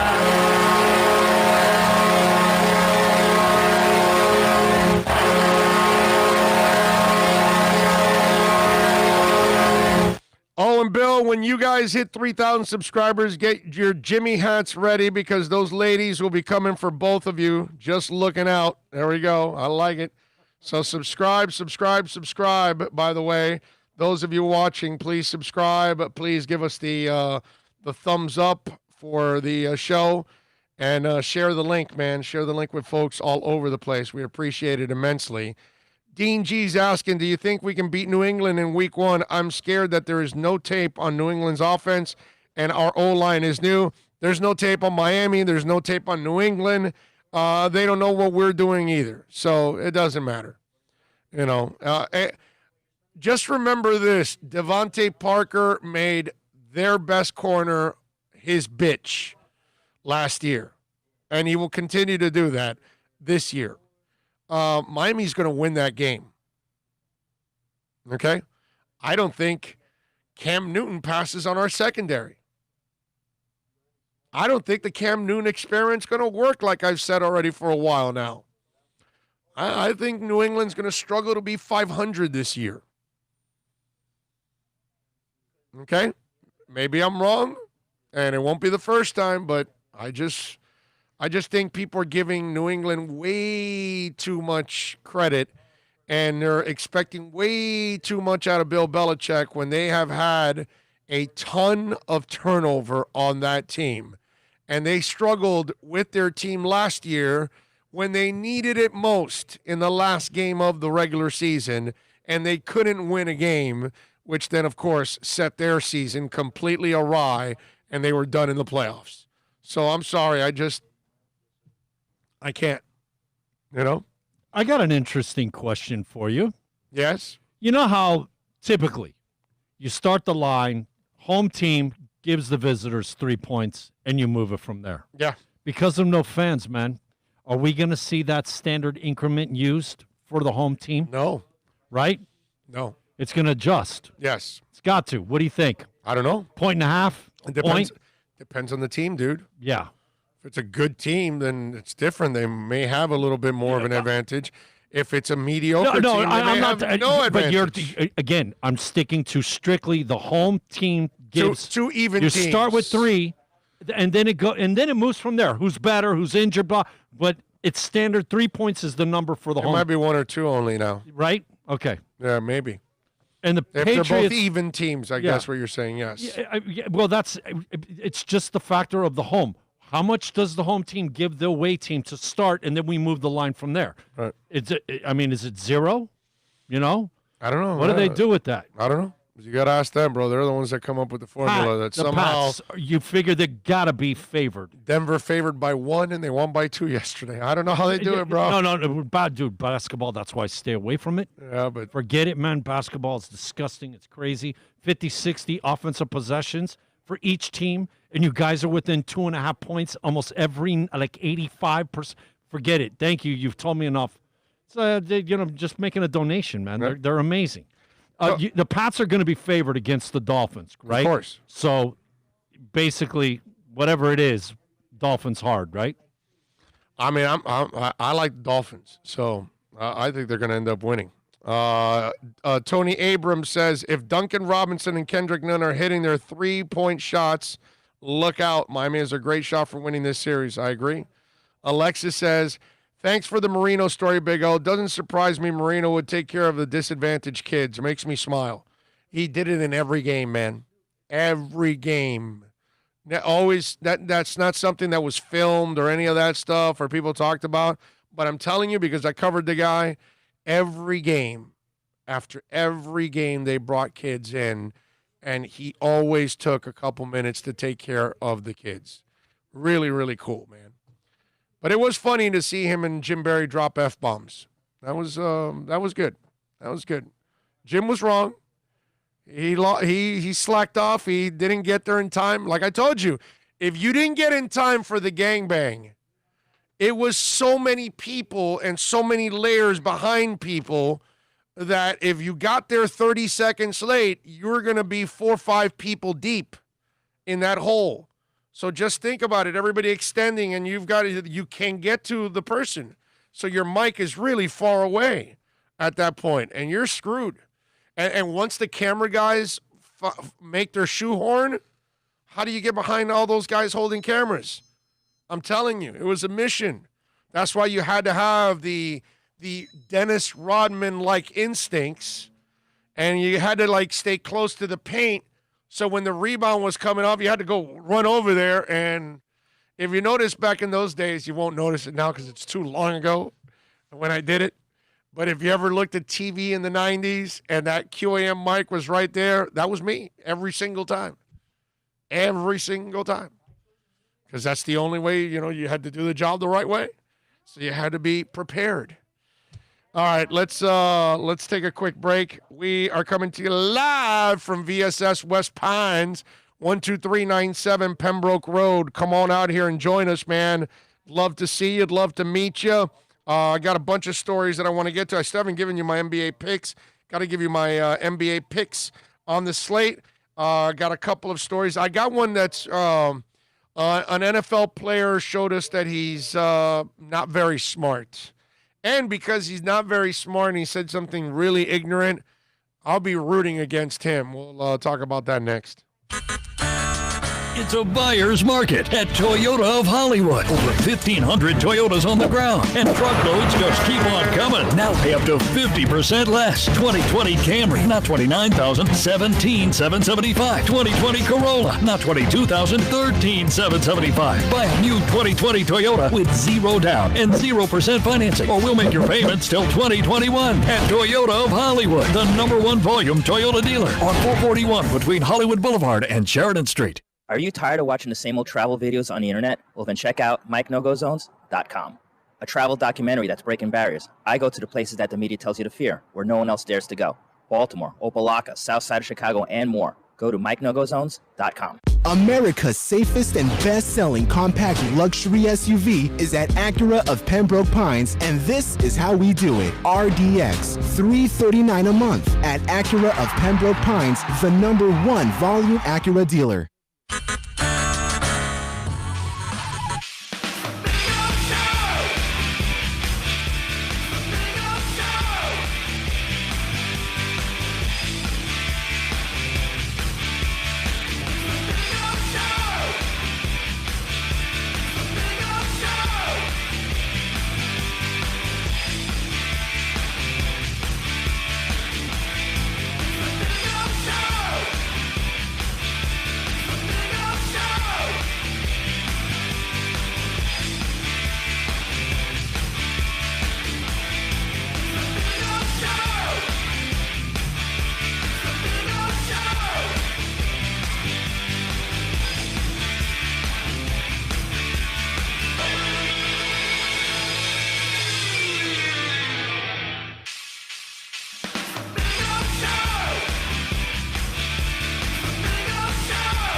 All right. We're back. Kenneth Cleveland giving us some love on the Super Chat for a third time today. You're amazing.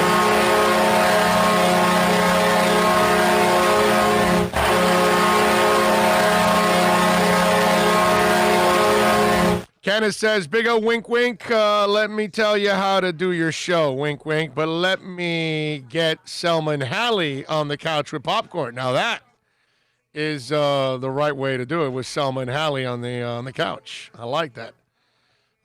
Drew Boo says, saying gangbang is weird, or is it just me? No, I get you. It's kind. Big O, you definitely need to tell more behind the scenes stories. Fans love them. We will. Well, I mean, they just have to kind of, come out. You know what I'm saying? With conversation, and then things will definitely come out.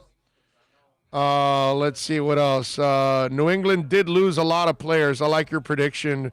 They're going to lose to Miami in game 1. You'll see. Big O, tell us please the funniest story in the locker room when you covered the Dolphins. Wow. I got to think about that. I mean, I can think of John Avery telling us. Is that back in the day when they'd be smoking cigarettes and drinking beers and stuff, maybe? I don't know, man. I was recording a TV show once, and not once, I recorded every week, but I had Dolphin players on, and so we're done recording, and I walk outside in the parking lot, and one Dolphins player was smoking a joint, and he saw me coming, so he panics to turn off the joint. And so he turns it off on a raindrop on a car. It was my car. And I'm like, yo. And he goes, yo, man, don't tell anybody I'm smoking. I go, no, I don't care about you smoking, dude. You turned it off on my fucking car. And he goes, oh, man, my bad. And look, he got it right with the raindrops, so it didn't do anything to the paint. But I was like, yo, man, I don't care if you smoke, but don't turn it off on my car. John Avery, running back for the Dolphins, couldn't stay awake, would fall asleep in meetings. Jimmy Johnson would just embarrass him in meetings. So he had a system that he developed, and he would bring a large cup of water, like a super big gulp-sized cup, and then he'd walk over to his locker room, and it had 9 flavors of Kool-Aid. When he'd open up his locker room at the top shelf, it had like 9 different flavors of Kool-Aid. So he would then load it up with Kool-Aid and sugar, and he goes, man, it's the only way I can stay up during meetings. So if you want to know why John Avery never really became a great football player, even though he had a lot of talent, you can't stay up in meetings and you don't know what the hell to do, and, there you go. So John Avery with that. Funny. I'm trying to think funny. I know there are moments that were funny. Man, you know who was hilarious and you would have never guessed it? Tim Ruddy. I can't say some of the stuff that we said in those things, but on Fridays, Tim Ruddy would hold court without mics. Nobody could write. Nobody could open a mic on. Nobody could turn a camera on. And we just BS. And he was a funny dude, bro. Super calm and super boring in interviews. But he's from Notre Dame. So he wasn't dumb. You know what I mean? He's smart. And so when you would turn on a mic or a camera, he'd give you the most generic sound bites in the world. And then when you turn off the cameras and everything else, he could cuss and joke like a sailor and have fun with you and all that. And you're like, Tim, why don't you do this with us? And he goes, no, not doing that. I'm just going to give you guys the answers. And I go, you don't give us answers. You give us cliches. And he goes, I'm just going to give you the answers. So he was really smart in that sense. But he was really funny, man. And he had a lot of charisma. And you just never saw it from Tim Ruddy. And I think a lot of beat people, not the hardcore beat writers, because he would do it on Fridays where very little media people were there. It was just like the beat writers and a couple of electronic people like myself and somebody else maybe that was hardcore. Most electronic people got all their work done on Wednesdays and Thursdays. They didn't have to come Fridays. The hardcore would be there every day of the week, including Fridays, and yours truly was one of those. And Friday sessions with Tim Ruddy were really good. I can't let you in on the conversations, but all I could tell you is if you ever saw Tim Ruddy in interviews, you would have said, wow, he said nothing. He's boring, cliches, this and that. And, dude, he was just playing all of us. We would laugh, too, because when we would get the answers that we had to use for, whatever, we were kind of laughing. It's like, okay, this is the guy that we get on Fridays, So it's not something funny that I can specifically tell you, but I can just tell you that he was a funny guy. I'm trying to think of, I know that there were moments that I'm forgetting now, and I know they'll come to my head. I know it'll come like tonight when I'm driving home at 11:30 at night. I'll remember something. Oh, I should have said this on the show. I gotta think. It won't be on the way to Inter, so you could do it prior to the Inter game. I doubt it. Yeah, I doubt that. I don't know when it'll be, but you know how it is. It's when it hits you. Let me marinate a little while, and maybe I'll come up with something. George says, "Wow, John Avery, yeah." And the player that turned off the joint on O's car was, wait for it, and he puts Jimmy Cephalo. I'm not that old. He wasn't a player, okay? So he was a player when I was a kid. Let's see. Pizza Guy, man, I'm so happy again that I'm able to listen to you and on this platform and so much better. Congratulations, buddy. Thank you, Pizza Guy. Appreciate you, man. Give us the like. Share the link, man. Tell people about the show. Have them subscribe. It's very important. All of those things. Tim Ruddy was a center. Yes, he was. Yes, he was. He was a good center, too. I know Ted Washington used to beat him all the time, but Ted Washington was a monster that could beat almost anybody. Let's see. Big O laughing my ass off at Rays manager Kevin Cash's comments last night regarding the Yanks trying to hurt his players. I did not catch those comments. Did you catch the comments from Kevin Cash? Do you know what he's talking about? I have no idea. And he's a Yankee fan, and he has no idea. So I have no idea. I'd have to see regarding what, trades or? No, dude, forget about it. You're not listening. He says Rays manager Kevin Cash comments last night regarding the Yankees trying to hurt his players. Of course. That's Araldis threw 101 over the guy's head. And when he walked off, he walked off the mound toward home plate like, you want to go, guy? And it was a bad look. But this goes back 3 years. Tampa and Yankees have been going at it. You remember CC? But did he throw at him or did it get away from him? Okay. Now I don't know. I don't know if I can ask him. He hasn't gotten to the unbiased part yet. He's only been a year and something in this business. He's still a fan. So I don't know if I can get the unbiased side of him. Did he throw it at him or did it get away? If I had to pick because of him walking off the mound toward home plate, he threw it at him. Okay. Because of that. Don't say I'm not I'm objective. This is the thing. They've been going at it, Tampa and the Yankees. This is 3 years of this building up, okay? And they've had issues. They've cleared. They've had a little scuffle. First place Rays. And they've beaten them. Amazing. They've beaten the Yankees 7-2. But tonight, obviously. Can you imagine if the Rays actually would spend money? You know what? They know how to find talent, Lord knows. They are like the A's, like Riley. What Riley wringing out that rag and getting every drop of everything out of his team, man. Tampa does that every year. They are competitive. They're tough. They play ball for 9 innings, man. Got to give props to the Rays. No, they got baseball people. They just need a wallet. Yeah, if they could keep some of their guys, no doubt. But tonight should be interesting because it is the last time they play this year. And like I said, Tampa has the better of them, 7-2.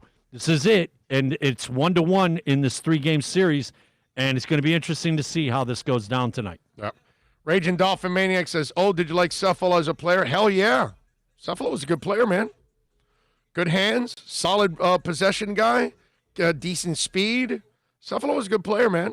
He just sucks as a play-by-play. He's a good broadcaster, too. And he did the Olympics, and he did game shows like.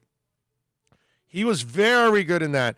What you don't want him doing is what he's doing now, is play-by-play, because he doesn't really care enough. And he doesn't do his homework. So he's not prepared. That's his problem. And it sounds, every time you hear it on radio, it sounds like he's not prepared. So, yeah, no, I can compartmentalize. I may not like him as a person, but I think he's crap as a person. But he was a good football player. I think I got no problem with him as a receiver. Good possession guy. When Neil called Cephalo that name for the first time, I was like, what did he just call him? Yeah, remember? Yeah, well, that's in honor of Neil. We got to keep the syphilis name alive for him.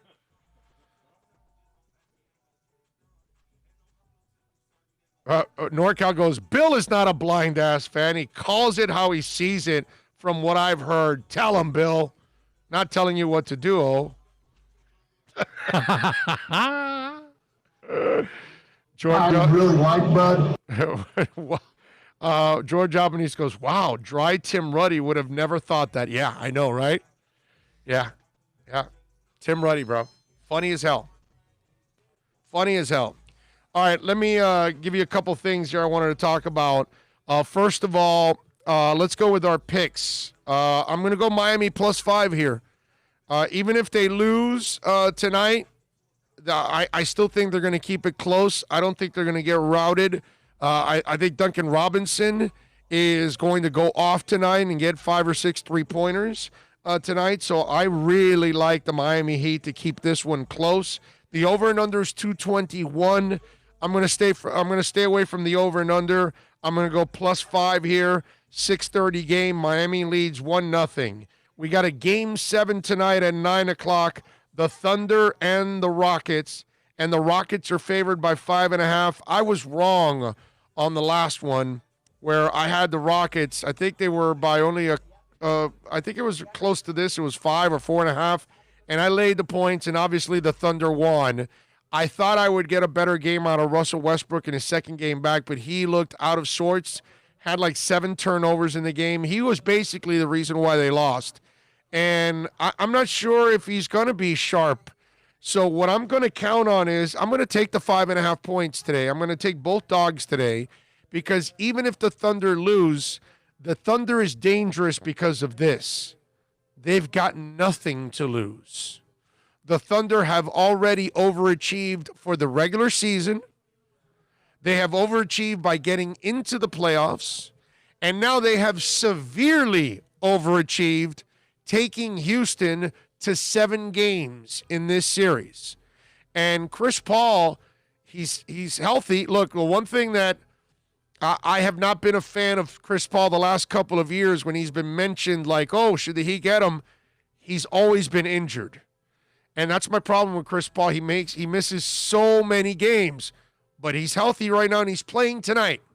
So I can only go by tonight. And I think tonight, the Thunder at least keep it close.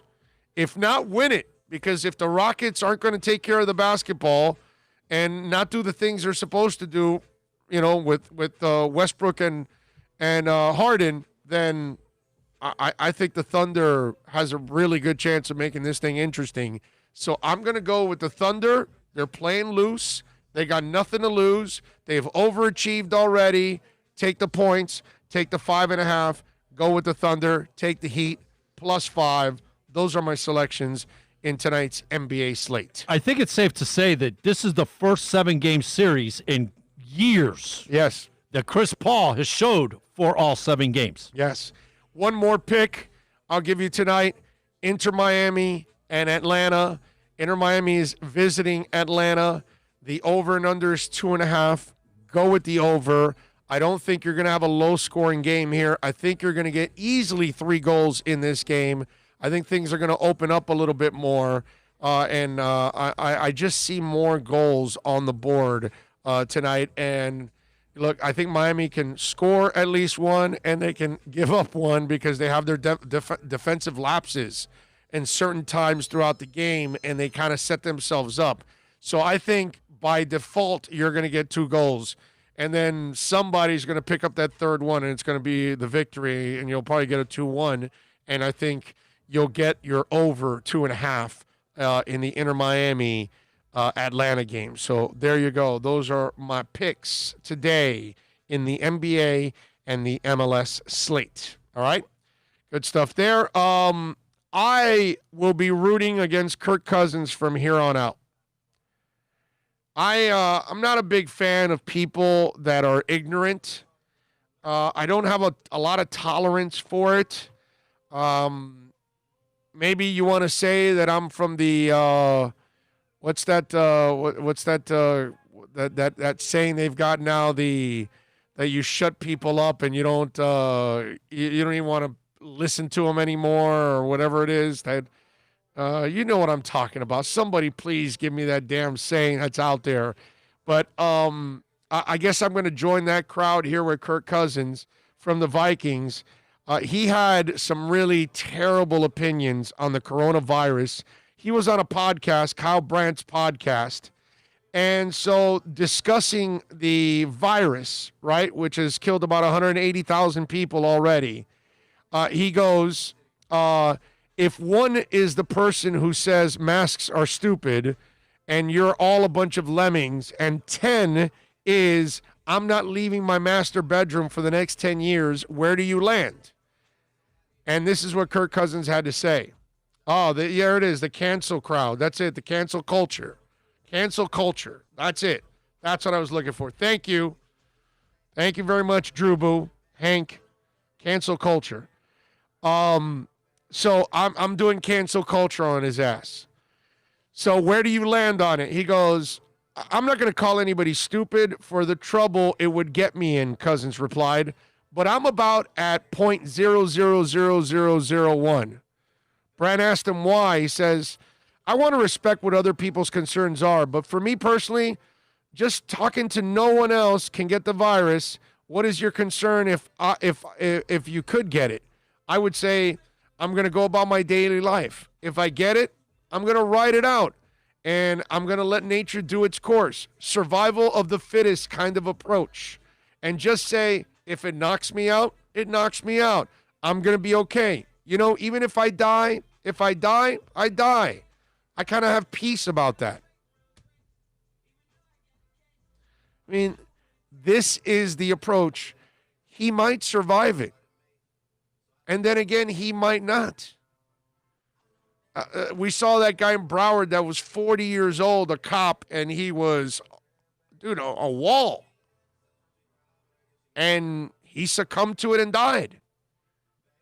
So we have no idea who's going to survive and who's going to die from this, because they haven't figured out what kind of DNA really gets affected more than others by this thing, right?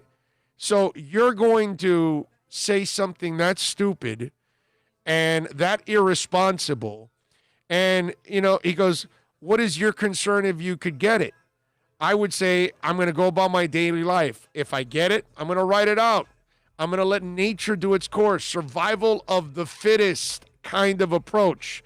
And just say, if it knocks me out, it knocks me out. I'm going to be okay. So if you have it, you're just going to let it ride its course. Do you know that if other people get it, they may die? How much this thing, the idea is you don't want to get it so you don't become a carrier and then you keep passing it on. We want to try to limit this thing. You may get it and not have symptoms that leave you, and you have issues for the rest of your life. That's right.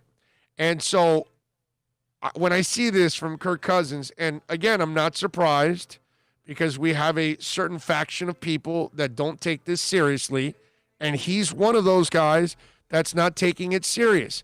And I'll tell you why he needs to take it serious, right? I got this story here. All right, there's a Pirates player. He has now opted out. Okay, this is a baseball player. He's opted out. Pirates baseball outfielder Socrates Brito has reportedly elected to sit out the remainder of the 2020 MLB season after his brother tragically passed away from COVID-19.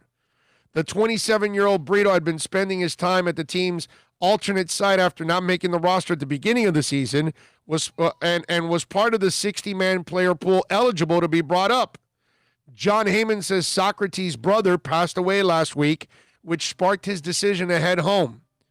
What's even scarier, Brito was diagnosed with COVID earlier this year, but fortunately was able to make a recovery and report to the team. The coronavirus pandemic has left a major impact, yada, yada, yada, all that stuff. And so, here's Cousins like, well, whatever happens, happens. If I get it, survival of the fittest. So is that what you're going to tell Socrates Brito? I guess your brother wasn't fit enough, bro. Sorry for him, man.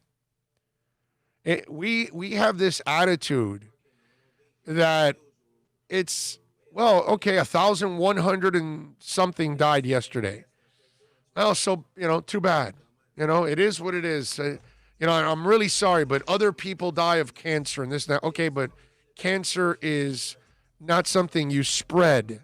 It's not contagious. Okay, this is something we can control, or we can try to control it with masks, with social distancing. If we do the proper things, we can mitigate it. Okay? There's something we can do about this. Cancer, you can get it from the sun. You can get it from so many things, and your entire life is spent trying to avoid it. You don't want it. But it doesn't spread like this. You know what I mean? I love the people that say, well, what about all the people that die of a car accident or cancer? Well, that's stuff that we can't control. You know what I mean? We did implement laws to put on seatbelts. Yeah, but I'm just saying, you can't control an accident in Wisconsin. But we can all control a coronavirus outbreak by masking, by social distancing. We can limit the numbers. We can kill less Americans every day to get to the point where it's minimal to none. That's kind of the idea. But this attitude of, and they're already talking about herd immunity and all that going on, that it'll be millions that'll die, because obviously the idea is to let the virus run its course through the entire population so you can start to build immunity to it. But in the process, millions will die because of that. And it's almost like so Cousins is all right with the people that are dying. If they die, they die, because if he dies, he dies. He doesn't care. I just find it pretty disgusting how some of us have developed this attitude like it's no big deal, the people that are dying, and it's not important.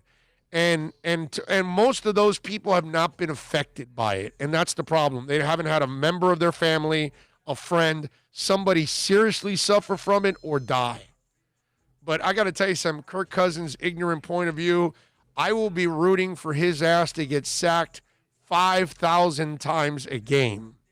Okay? I hope Washington breaks out of, Fast Times at Richmond High and goes tackle his ass like 800 times in a game. Seriously. Just to pile on. Disgusting. Kirk Cousins, Ryan Clark on ESPN, he played with Kirk and was talking about this morning, and he said, this is just trying to bow up and act like a tough guy. And he goes, let me tell you, if I'm going down an alley and I want 10 guys with me, Kirk Cousins is not in the top 10 as a tough guy. Right. I don't know what he's doing here, but he ain't a tough guy. Yeah. It's terrible, man. Just to pile on, Kirk. Yeah. Tony Abrams says, years ago I was laying cinder block in Marino's mother-in-law's house. It was on a Tuesday after San Francisco beat the crap out of us, and he was cool. Yeah. Big O, you missed Dougie Fresh's super chat. No, we got it in. Didn't we say Dougie Fresh? We gave Dougie Fresh love, didn't we? Yeah. Hey, if we did, we owe him another one. There you go.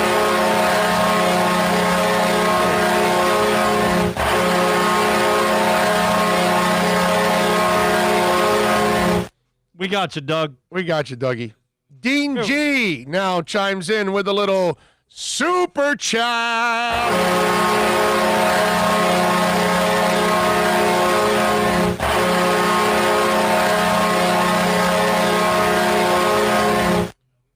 Dean G says, thanks for the show. Love the talk and honesty. Go Fins, of course. Damn right.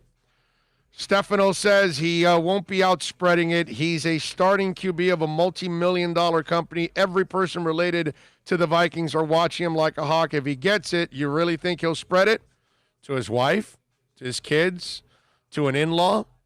You never know. He could spread it to the person in the cafeteria in the building.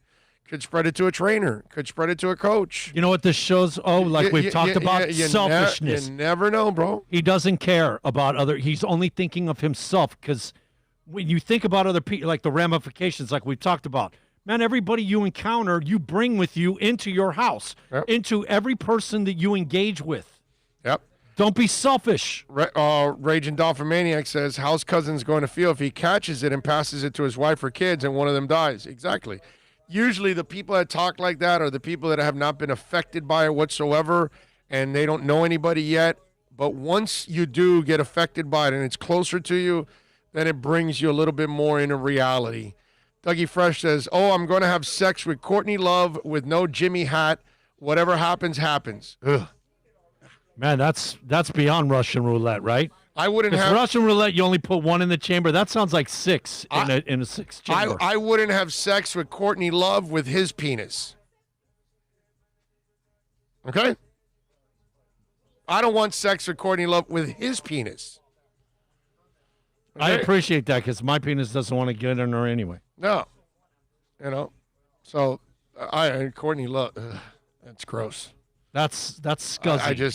It's scuzzy. Yeah, it's just that's a skank. If I've ever met one, that's a skank right there. R.I.P. to Jamie Salinas. Finlaw from San Antonio passed away yesterday morning from COVID. He was in the ICU for almost 3 weeks. Prayers to his wife and 2 boys. NorCal was going back and forth with us yesterday on that. And our prayers go to the Salinas family as they lose Jamie. And that's just terrible, man. Terrible. 2 kids. Yeah, man. That's, yeah. This thing's taken too many people all over the world and too many Americans, and I'm just tired of it. I'm tired of how the it's nonchalant attitude, like lives don't, man. Yeah, it's changed everything. Let's take a quick break. We'll come back on the other side. If you want to get in, it's really simple. You can get in on the YouTube chat board, on the super chat. Email orlando@bigoradioshow.com. The text line, 786-322-1105. Back with more right here, live from VSS West Pines. It's a buyer's market at Toyota of Hollywood. Over 1,500 Toyotas on the ground, and truckloads just keep on coming. Now pay up to 50% less. 2020 Camry, not $29,000, $17,775. 2020 Corolla, not $22,000, $13,775. Buy a new 2020 Toyota with 0 down and 0% financing, or we'll make your payments till 2021. At Toyota of Hollywood, the #1 volume Toyota dealer on 441 between Hollywood Boulevard and Sheridan Street. Are you tired of watching the same old travel videos on the internet? Well, then check out MikeNoGoZones.com, a travel documentary that's breaking barriers. I go to the places that the media tells you to fear, where no one else dares to go. Baltimore, Opelika, South Side of Chicago, and more. Go to MikeNoGoZones.com. America's safest and best-selling compact luxury SUV is at Acura of Pembroke Pines, and this is how we do it. RDX, $339 a month at Acura of Pembroke Pines, the #1 volume Acura dealer.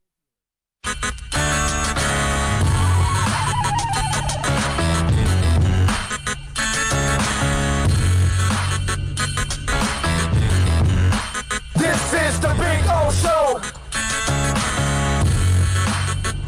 This is the Big O Show. This is the Big O Show.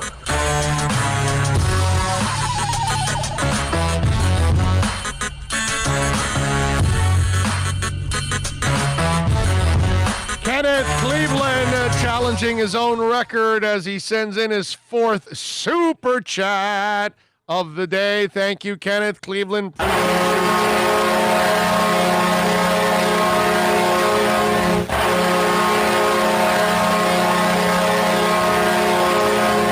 And And Kenneth in the Boom Boom Room says that if you love the Big O Show, support it. We do in the Boom Boom Room. Thank you, Kenneth. You definitely support it every way possible.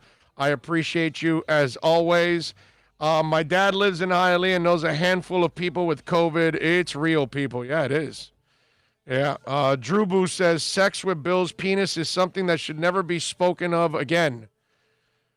Yeah, I know, but it's just, you mentioned Courtney Love. It's just like, that's kind of gross. That's all. Courtney Love to me is just, ugh. I don't know if there's enough Viagra in the world. Scuzz. She's scuzz, man. Yeah, I don't think there's enough Viagra in the world for me to have sex with that, unfortunately. That's just the way it is. Let's see. Eric Morillo is passed away from what the hell? I don't know what you guys are talking about here. I don't know what that is. Tremolio says, Courtney used to come into the music store in Pasadena all the time, yelling, demanding, high as hell, selling her crap, broken guitars for a new H fix. She is a piece of, okay.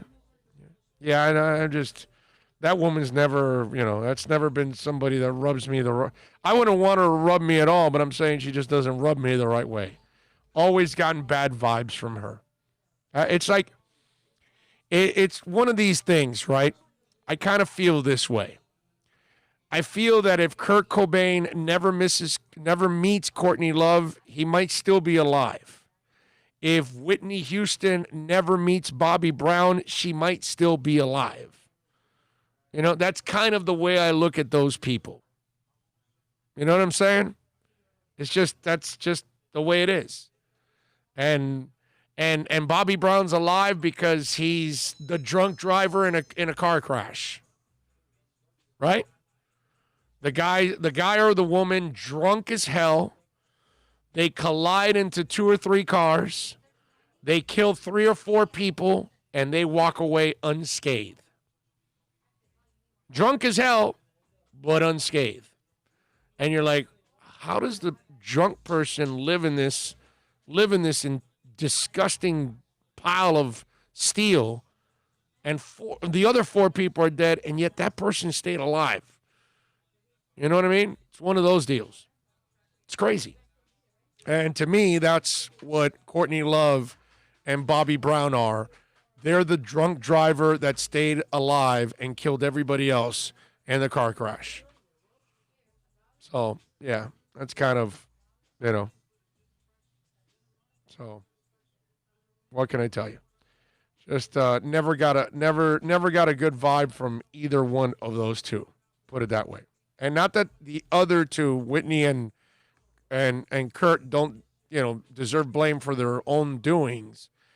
I just kind of feel that they ended up adding enablers to their cause, which then made it that much worse in the process. That's all, So what can I tell you? 786-322-1105 if you want to get in on the text line. That's 786-322-1105. If you want to get in on the text line, you can also reach out to us on Twitter. That's at Big O Show.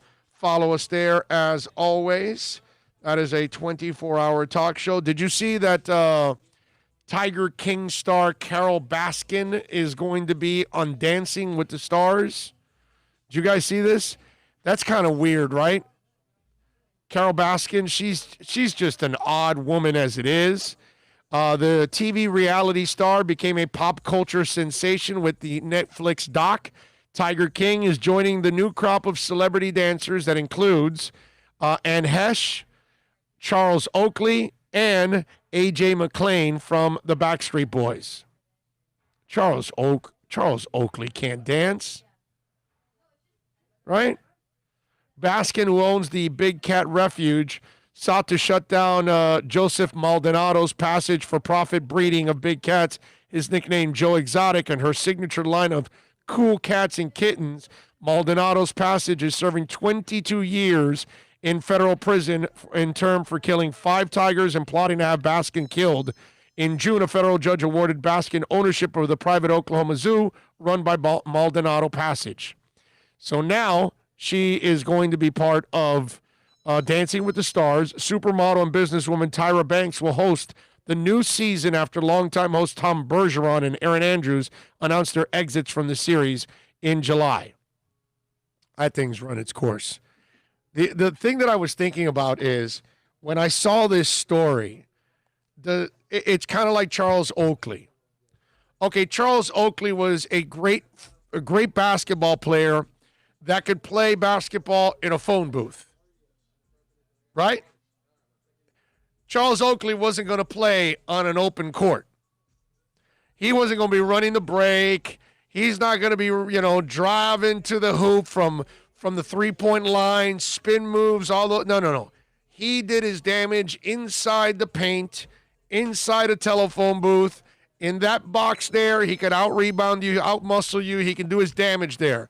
You brought him all the way to the outside, forget about it. He didn't have the feet to stay with you. So you look at Charles Oakley and you say, that dude's going on Dancing with the Stars. I look at Carol Baskin the same way, maybe even worse. She looks like a total goofball. She looks like she has no athleticism whatsoever. She might be evil. She might allegedly kill her husband. She might allow her husband to be eaten by cats. But that woman looks like she has no athleticism whatsoever. I don't know who will go out first, Carol Baskin or Charles Oakley. And one more thing. Baskin might just go out because people might hate her just because they think or are convinced, like most of us are, that she killed her ex-husband. Right? I mean, you look at her, she looks guilty. I'm just saying. Carol Baskin, Dancing with the Stars. Are you kidding me, dude? That to me doesn't make any sense whatsoever.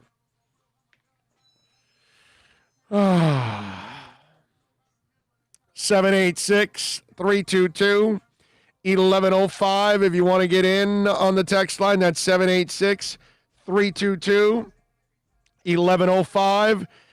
Did you see that Mariah Carey admitted she wrote a song for Derek Jeter or two? I did not see that. That's right. So Mariah Carey's finally admitting what fans have suspected for decades. 2 songs from her classic 97 album, Butterfly, are about her fling with Derek Jeter. Okay? Carey says both The Roof and My All were all about the New York Yankees legend, who she began seeing in 97 after meeting him at a dinner party. Carey was married to music mogul Tommy Mottola at the time, but the marriage was on the rocks and Carey was clearly infatuated with Jeter. In her upcoming memoir, The Meaning of Mariah Carey, is set to come out later this month. The singer says The Roof was about her first kiss with Jeter, which took place on the roof of his apartment building. So here are some of the lyrics. It wasn't raining yet, but it was definitely a little misty on that warm November night, and my heart was pounding, my inner voice resounding, begging me to turn away, but I just had to see your face to feel alive, and then you casually walked into the room, and I twisted in the web of my desire for you. My apprehension blew away. I only wanted you to taste my sadness, and you kissed me in the dark. As for my all, that was the one of how she risked it all to meet with Jeter in Puerto Rico while she was still technically married to Mottola. I am thinking of you in my sleepless solitude tonight. If it's wrong to love, then my heart just won't let me be right, 'cause I've drowned in you, and I won't pull through without you by my side. I'd give my all to have just one more night with you. I'd risk my life to feel your body next to mine, 'cause I can't go on living in the memory of our song. I'd give my all for your love tonight. Carey and Mottola, by the way, officially divorced in 98, and it didn't work out with Jeter, though. They went their separate ways. Mariah's crazy. And Mariah went on to marry and have kids with Nick Cannon, también loco, and is now happily married and with children to model Hannah Jeter. That's Jeter, by the way, is married to Hannah Jeter now. So there you go. So she admits she wrote 2 songs. Now you got to admit that's pretty cool. Like you go out with a hot singer, and in '97, I mean Mariah is at her peak, and she's cute and she's super hot in those days. And Jeter, the list that Jeter has. I mean, do you guys know? Let's see, what is it? Oh, there we go. The list for Jeter is as impressive as it gets on who he's dated. Okay, are you ready? Minka Kelly, Jessica Biel, Adriana Lima, Vita Guerra, Jessica Alba, Vanessa Lachey, Jordana Brewster, Mariah Carey, Rachel Uchitel. Remember Rachel Uchitel? Bridget Hall. I mean, I don't know Laura Dutta, but she's kind of hot. I don't know Joy Enriquez, but she's cute. Also on this list. That's it's not a bad list there. Because of that list, it's always amazed me also with the amount of media coverage that the Yankees get on a daily, the number of papers covering them, that there wasn't more dirt out on Jeter. You know what I mean? Well, he always kept it under wraps and quiet and blah. What do I say about famous people, Bill, all the time now? You've been around me now long enough. I've been saying, if you're in that circle, stay within that circle. Do not go out, because that's the person that rips you down. Go out with people that have as much to lose as you. Jessica Alba has as much to lose as Derek Jeter. Minka Kelly has as much to lose as Derek Jeter. Adriana Lima, Vita Guerra, Jordana, Vanessa Lachey, Jordana Brewster. Do you understand what I'm saying? Mariah Carey. Don't venture out of your realm. Stay within the realm. He's not going out with some IG model that doesn't care about anything, or like the one we talked about with Cam. Yeah, she's fine. She's beautiful, but she's a gold digger. And Derek Jeter is way smarter than all those dudes. And he figured out what I said. It's so rare for you to have money and be famous and go out with somebody that's not famous in today's world, because everybody that knows you're famous, you're a target now. So now you have all these women that they may act like they love you, they may act like they're interested in you, but they're only interested in your bank account. That's all. But that's why Derek Jeter never had any issues. Because Derek Jeter, when he picked a woman, she was hot. But he also picked a woman that was like, she had stuff to lose. So these women aren't going to be talking crap about Jeter, because it sets them up for also failure. And then Jeter obviously treated these women the right way, and he acted like a gentleman, like we all should. And that's why he doesn't have any issues also. It's clear. And the guy's done everything right in his life. He's one of those weirdos. He's just a weirdo. He's like Russell Wilson. He's a weirdo. He's like Tim Tebow. Weirdos. Those guys are weird. We're the normal people, the ones that screw up all the time, because that's what human beings do. Derek Jeter is not normal, bro. He's up there, bro. He just does things right. Let's just hope he does the Marlins right. That's what's next. Let's see. What else do we have here? Norcat goes, don't forget Jeter effed every A's fan a few times. Pardon my French. Let's go Oakland. NorCal, your problem in Oakland is that you guys spend no money. Okay? When Oakland gets a wallet, just like the Tampa Bay Rays, then they'll actually win something. If not, they'll keep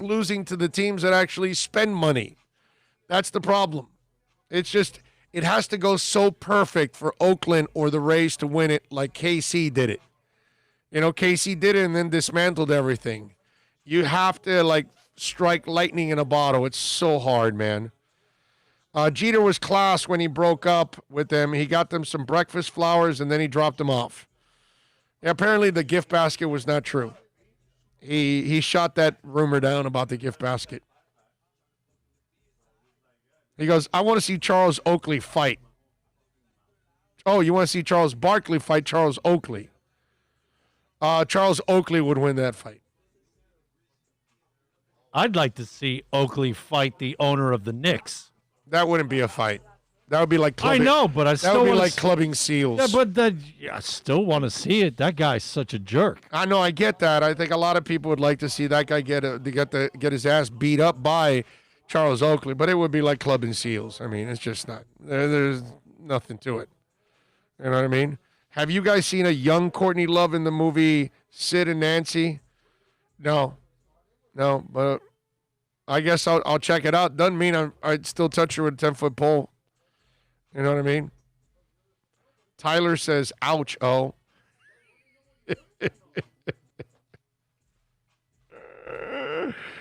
All right, 786-322-1105. If you want to get in on the text line, that's 786-322-1105. Did you guys see what happened with Antonio Brown now? This is crazy stuff. Antonio Brown is, as you all know, he is right now outside of football and trying to get back into football, right? The only problem is he is now on it's an OnlyFans account, and there's this porn star. Her name is Tiana Trump, okay? And so she was explaining that on her OnlyFans account, she was talking about the time where she recently gave Antonio Brown some service in his gym, actually. So there's video of it and all that stuff, and people were going crazy on social media. Type in A Trump. Okay. One guy goes, I'm not going to drop the link, but Google Antonio Brown, Tina Trump. And so there you go. You'll get the whole thing to it. But Antonio Brown, you're trying to get back into the NFL. You still have to be cleared of charges that you have pending. And so now you're on an OnlyFans video with a porn star, and you're getting serviced by her on the video. I'm just saying. Well, bro, don't you know how closely and basically in bed the NFL is with the porn industry? I mean, this is perfect for AB.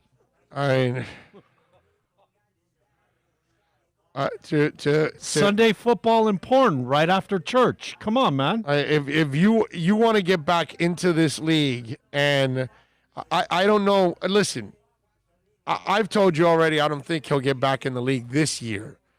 But maybe next year, after you've cleared all your hurdles and all that, this league is so disgusting that they give losers like this a whole bunch of opportunities, right?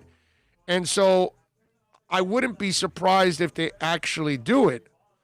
But I'm just saying, now you see things like this, and again, it's like, do you think?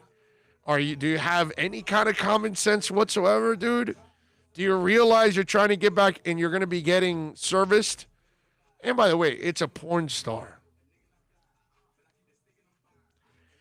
I get the regular guy that doesn't get laid or whatever and gets laid with anything, including a porn star. I get that. Maybe not Courtney Love, but a porn star. I get it. But if you're Antonio Brown, if you're a star, well, Antonio's star is now fading, but if you got at least a name, you should be able to go to bed with like other women that like aren't porn stars? It's kind of weird. Ian from Brooklyn goes, gee, damn, she's fine as... Yeah, she's all right. I'll say that.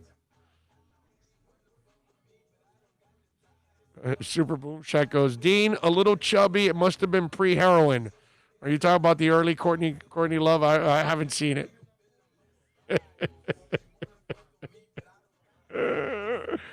You guys are a trip. But there you go. You're all welcome, just in case if you are checking out the video. Okay. Enjoy. Let me give you a little music news here. First of all, let's start off with some birthdays today in music news. Let's see who we got B-days here. 1946. Billy Preston was born on this date. Singer, keyboardist. Willie Go Round in Circles. Obviously, number one single back in the day, 1973. Great song, by the way. I love that song. He, by the way, Ray Charles Preston, Billy Preston, died June 6th of 2006. Okay. Who else is next? Steve Porcaro, keyboardist and composer and original member of Toto. Obviously, Africa, 99, Rosanna, all that good stuff. He also did The Girl Is Mine from the Michael Jackson album Thriller. He did the synthesizers and also produced Human Nature in that album. So just a little side note there that he did some stuff in the Thriller album.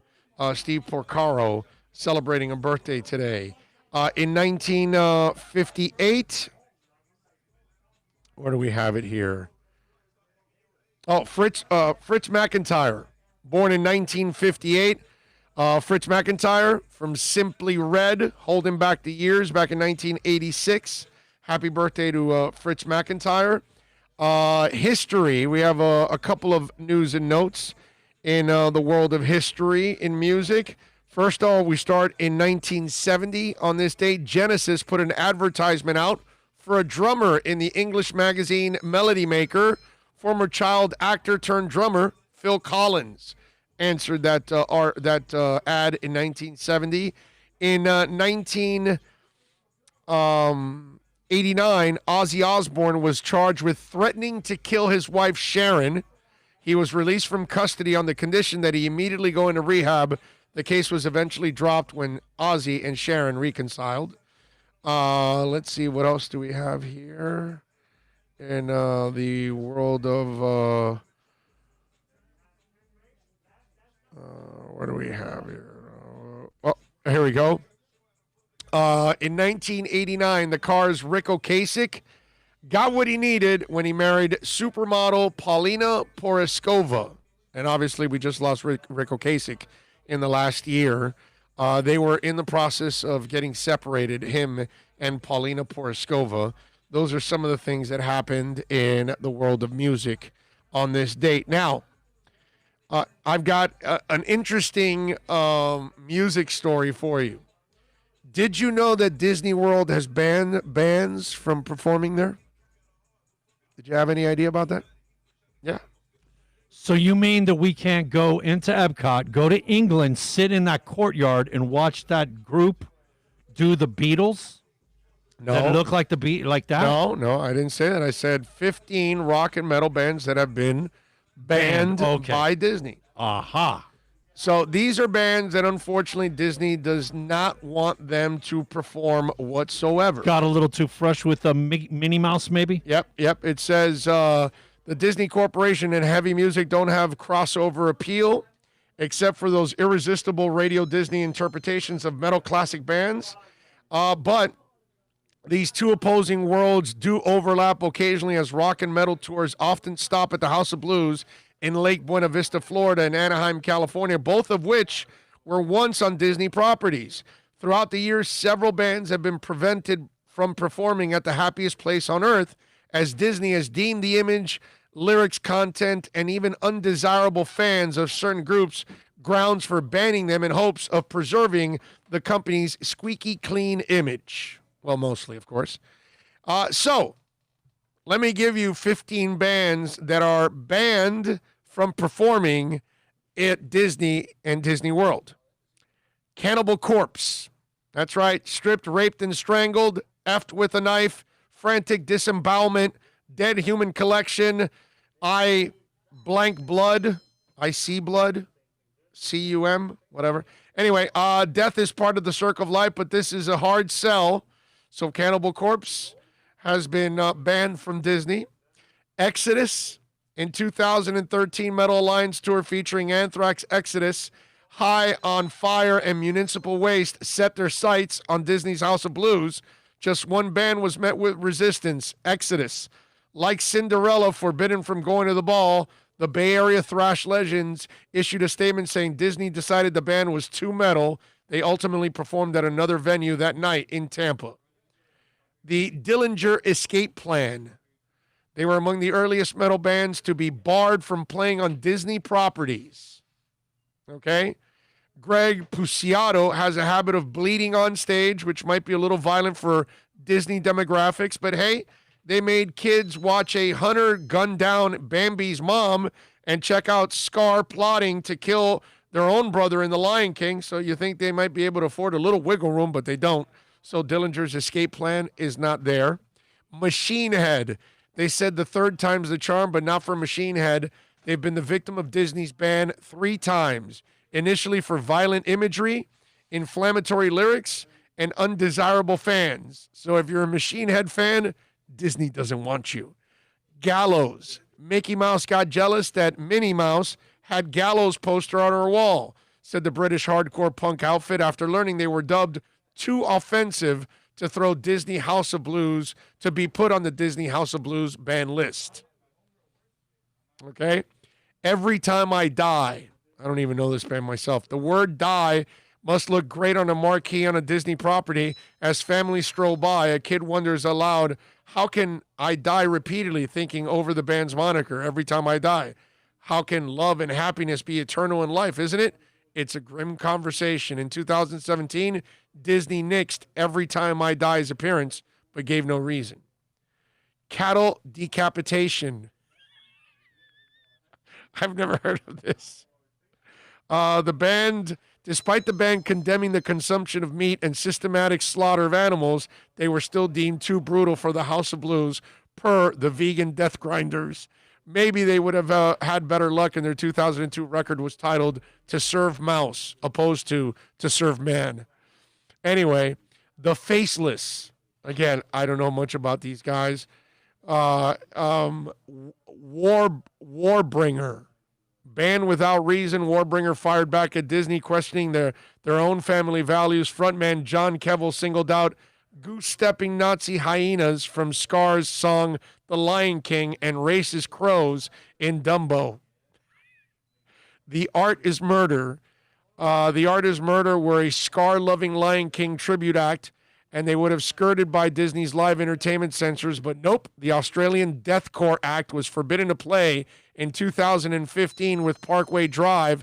They struck back and turned the band into a badge of honor, making Bad Brains mock-up T-shirts depicting the castle of Magic Kingdom being struck by lightning with Banned in Disney printed across the bottom of the right corner. Skeleton Witch has also been banned. Let Live, On the Road with Taking Back Sunday in 2015, Let Live were stricken from the bill by the grand conspirators operating under the Mouse's Law. Rumor has it that Goofy, Pluto, and most of Toontown were in protest against the decision, but Chairman Mouse exercised veto powers and struck down the proposition end. Ex Mortis has been banned. Who else? Ice Nine Kills. Hyro the Hero are some of the other ones that have been banned by Disney. So there you go. I didn't know like 70% of those bands because I don't listen to some of the thrash metal stuff. I'm just not into that. I'm thinking back, grad night, okay? Obviously, with Hialeah. Right. And we're there and we run into Minnie Mouse. And of course, being high, you know how we were.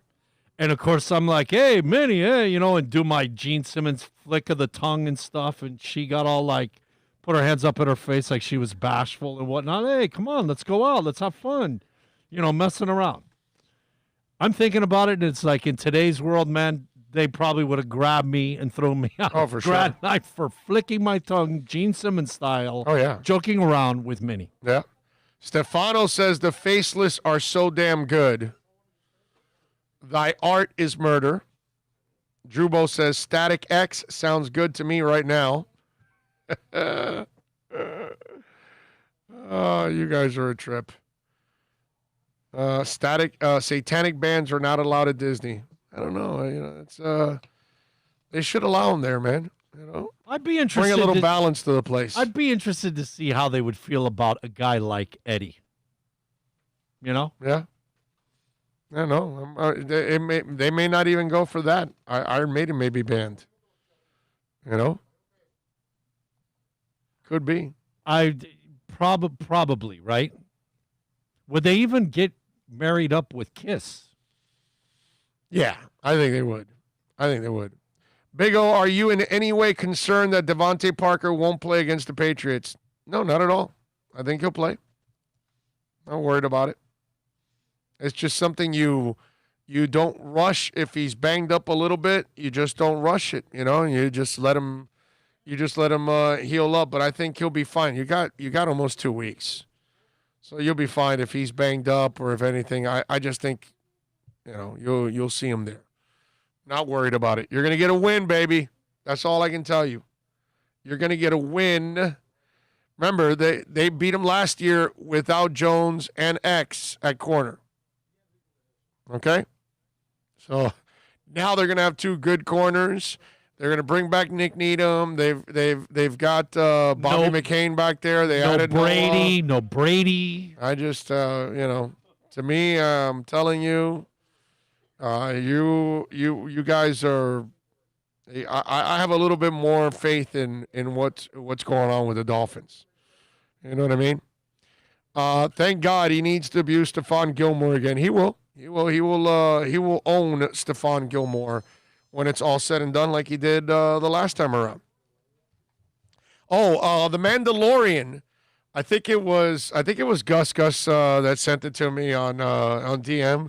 I saw where the Mandalorian officially season 2 on Disney Plus will start October 30th. So for those of you that have got Disney Plus and you like The Mandalorian, that's the reason why I got Disney Plus. I don't really end up watching much of the Disney Plus. So I almost feel like I've wasted a lot of money over the last couple months.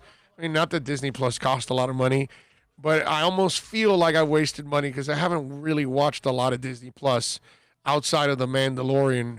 And I was just thinking about that when I saw it, I was going, do I watch The Mandalorian and then cancel Disney Plus and then wait till they have season 3 and then resubscribe again?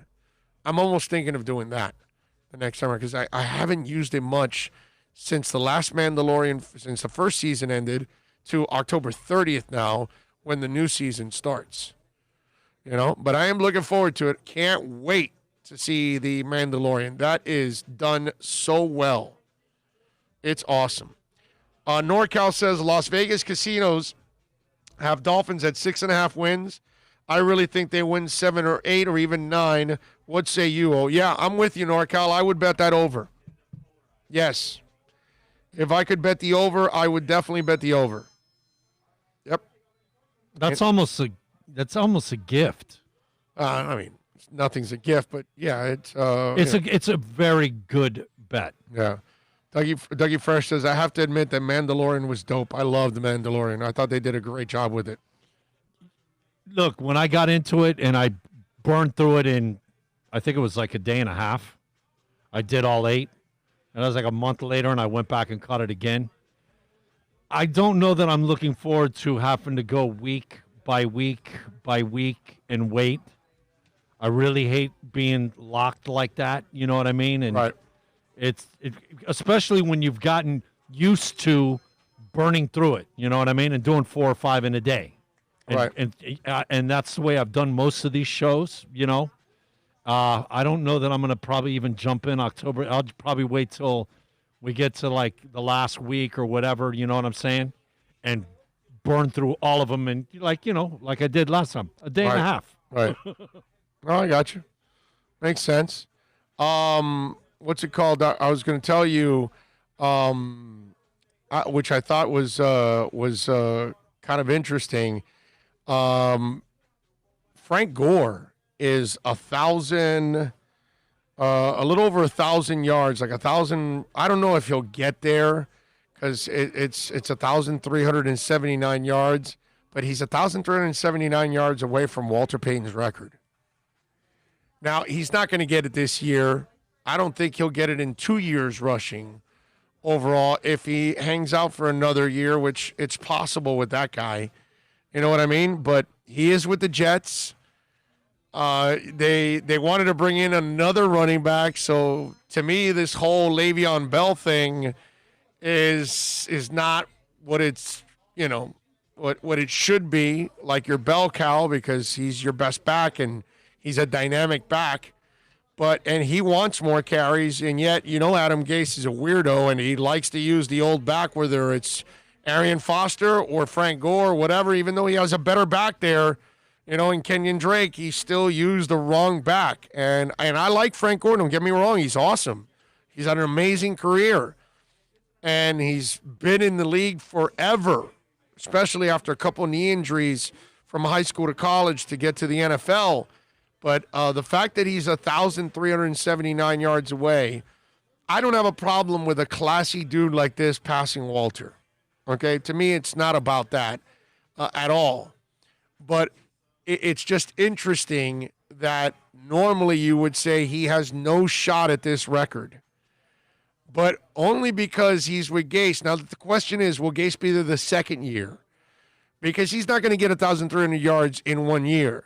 Now, maybe he can get those 1,400 yards in 2 seasons where he's rushing for 600-700 yards each year, and he puts himself in that position to be there. I don't know if Gase lasts. I mean, I hope Gase is there for 10 more years because, you know, I want the Jets to suck forever. And I know Adam Gase is going to do his share of sucking, so I'm good with it. But it's funny that if Gase does hang around for a couple years, he'd be stupid enough to give it to the slowest back he has. And again, nothing to pick on Frank Gore, but at this point, he's not the back you should be using. If you're starting or giving him the bulk of the carries, you are doing a disservice to your running game. Let's be honest now. You have very little chances of any kind of home run. He has no top-end speed now at this point. He's really a short yardage guy, a guy who plays in the box, going to get some tough yardage. He's a super character guy, great leader in the locker room. I mean, you want him for so many reasons, but at this point, you don't want him as your number one back.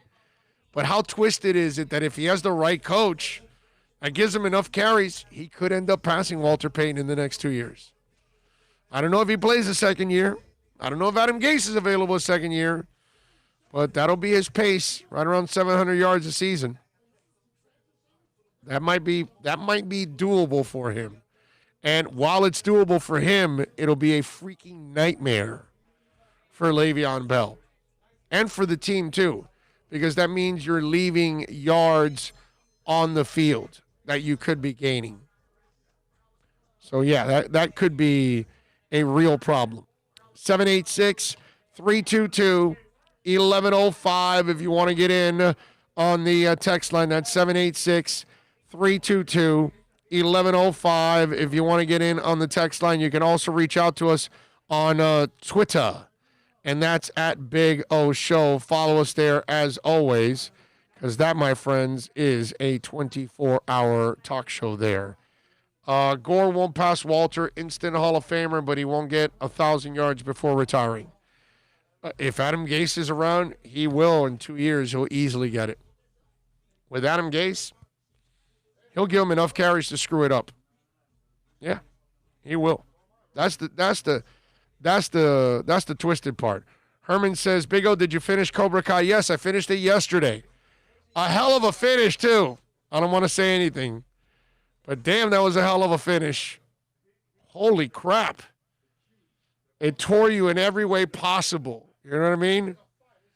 The thing about Cobra Kai that I've noticed is you walk away from the Karate Kid series on the Karate Kid franchise, well, especially early on in the first movie, you hate the blonde guy, okay? You can't stand Lawrence, Johnny Lawrence. But Cobra Kai, yeah, it's good. Yeah. And so you watch it, but you end up, while you've always rooted for Danielson, right? Danielson. Yeah, you end up rooting for for Johnny Lawrence. In a way, you feel for him, and you kind of become a fan of his along the way. You got to watch it, and you'll see what I'm saying. But I finished the 2 seasons. Now I'm just waiting for Netflix to produce the 3rd season, and I'm looking forward to it. It was good, man.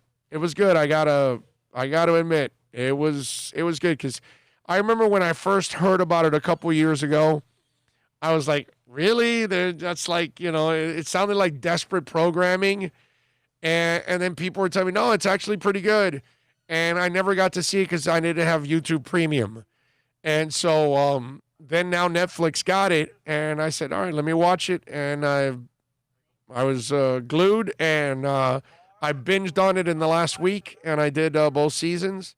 I think they're like 10-episode seasons, so I watched 20 episodes in the last week, got it done, and now I'm ready for season 3. Now I can't wait for season 3. The way that thing ended, holy crap, how many different storylines there are in that at the ending of that. I just popped it. There's a whole bunch of trailers for you to check out, sir. Yeah, but trailers don't. Yeah, I don't. I'll wait till the actual season comes out, and then we'll enjoy it. You know what I can't wait for? Supposedly, sometime in December, is supposed to be the individual movie about Darth Vader. Supposedly, All right. And like I've projected, that will be the biggest Star Wars movie individually of all time. Should be. Pat in Asheville says, speaking of Cobra Kai, I just got my Johnny and Skeleton costume. Daniel and Mr. Miyagi action figures for my office. I'll text you a pic. That's interesting. That is awesome. I love it. Although I will say this, the Danielson's daughter, she's cute, man. She's cute. She was the daughter, and she was a major pain in the ass. If it's the show that was with this woman with red hair, and she was like an expert coroner, and she was a detective, and I'm forgetting the name, but that was her daughter in that show, and she was super annoying. Her character's different here in Cobra Kai. She's likable in this one, but she's also really a really cute girl, man. So nice stuff, man. A good show overall. Cody Douglas giving us a little love on the Super Chat.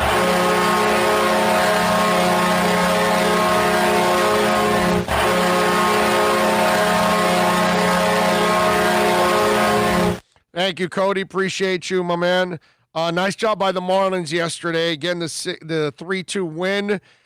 Sterling Marte was just acquired, hits a solo home run in the 8th inning to become the deciding factor in the game in a 3-2 win.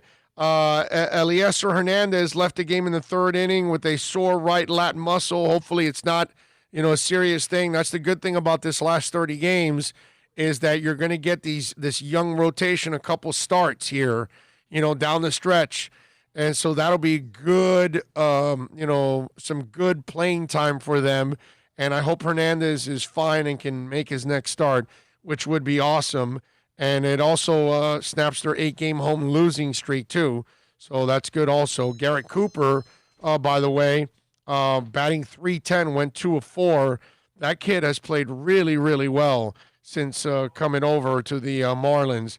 Tonight, Blue Jays and Marlins, Jinru against Sixto Sanchez. Can't wait to see Sixto Sanchez. I'm recording that.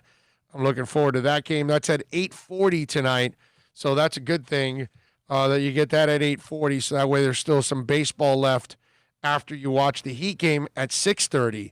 Heat games at 6:30. Soccer games at 7:25. Baseball games at 8:40. So you've got a game that's a South Florida game that starts every hour, starting in the 6 o'clock hour. So good stuff there. It is a great day. Cody Douglas also sends in a second super chat and says, I love Cobra Kai. You should.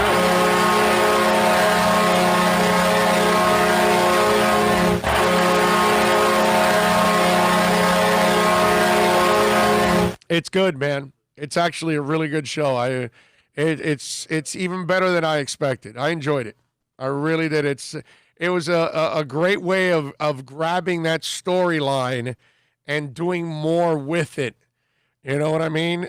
Instead of, I'll give them this. At least they didn't go try to redo the story like they did with Will Smith's kid, right? Instead, you went in another direction, right? Because you wonder what happened to them after, you know, their lives at high school and Karate Kid and all that stuff. The only thing I would say is for Johnny that he probably just lives way too much in the past, and that's been kind of his character. You know what I mean? But it's interesting. Josh says Inter Miami and Higuain close to signing. I know. That's what they're reporting. Let's hope so. Let's see if they can add another striker to the mix. All right, it is time to wrap it up here. We thank Jose and all the great people out here at VSS West Pines. Remember to come on out here. You get 20%. Mention my name, whether you're buying a water pipe, and that's ending soon, by the way. You won't be able to get 20% soon. So make sure you come on by. If you're buying any CBD needs for stress, for anxiety, for pain, they've got it here for you in all types of ways that you can ingest it.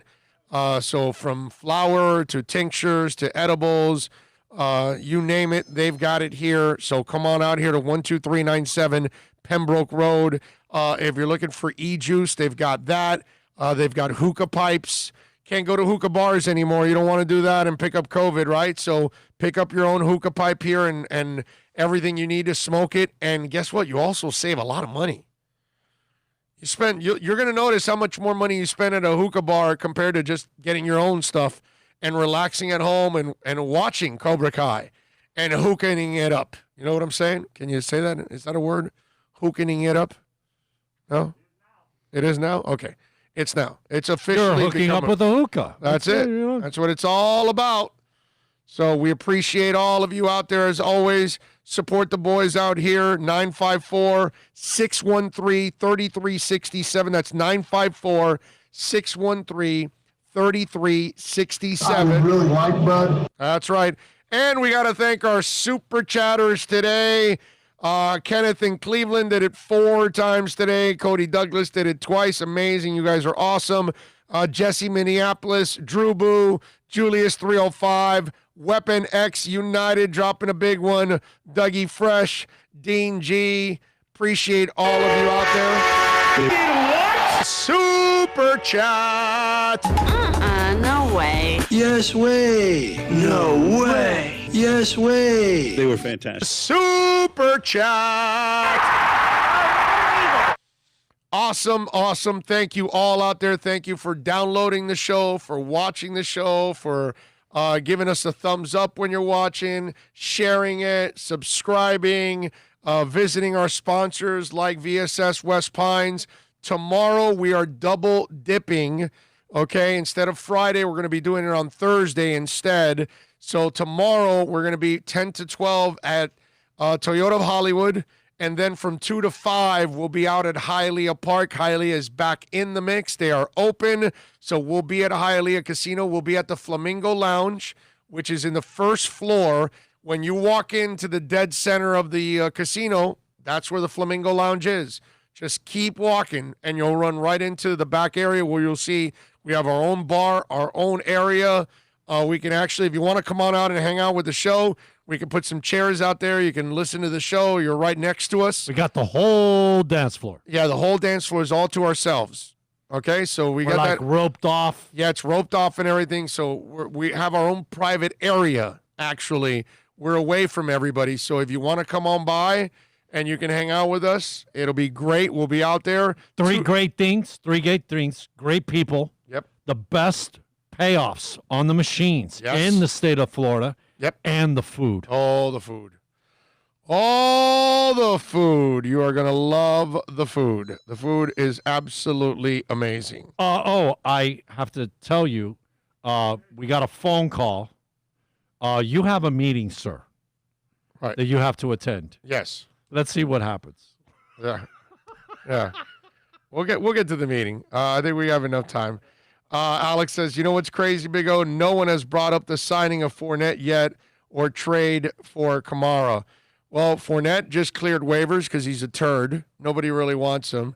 Kamara will get a new deal with the Saints. That's going to end up happening. That's just what the mistake they made, Alex, was that they allowed it to get to this point.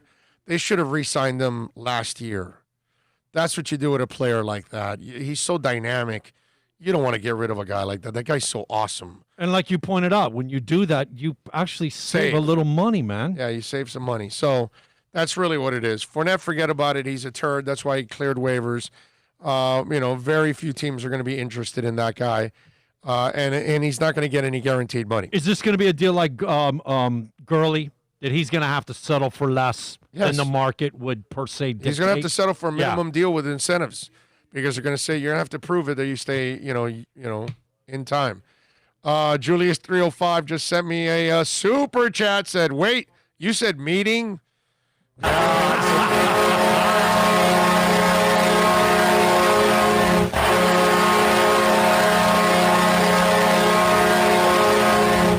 guys are bad. You guys are bad. And you thought you were going somewhere, sir. You say meeting, and they want to keep you here and make it late for your meeting. You guys are awesome. All right, we'll see you guys tomorrow. Double dipping tomorrow. We got 5 hours of programming tomorrow, so This is the first dip of a double dip for 2 days. Yeah, for you. And it's great because we've got Sixto pitching, we've got Inter playing, and we've got the Heat playing. So I'm glad we've got a lot of things to talk about tomorrow. Hopefully we're talking. I would love to see 3 wins. I would love to see a Sixto dominating performance. I would love to see Inter win tonight in Atlanta, right? 3-1, so that way I also get the over. And then I definitely want to see the Heat win tonight and take a 2-0 lead in this series against Milwaukee, which would be just absolutely phenomenal. I'm thinking tonight's win, Van Halen's song, 1 foot out the door. Giannis. If they go down 2-0 and we white, you know what I mean? Got 1 foot out the door. Yeah, that could happen. You never know. All right, so we are out of here. We thank all the great people out here at VSS West Pines, as always, for making it nice and easy. We'll be back here next Wednesday to have some fun and kick some ass, like Julius 305 says. Duncan Robinson, 30 points tonight. I love it. 6 3-pointers. Dougie Fresh says, wait, another question.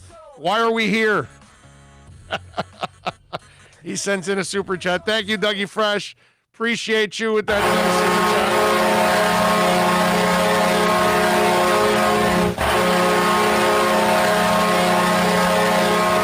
The second one for Dougie. Thank you. I'll see you guys tomorrow. You're awesome. Much love. Be good. Come on out tomorrow, please, to Toyota of Hollywood or to Hialeah Park. Be good and be safe. Wear your mask. Wash your hands. Till tomorrow. This is the big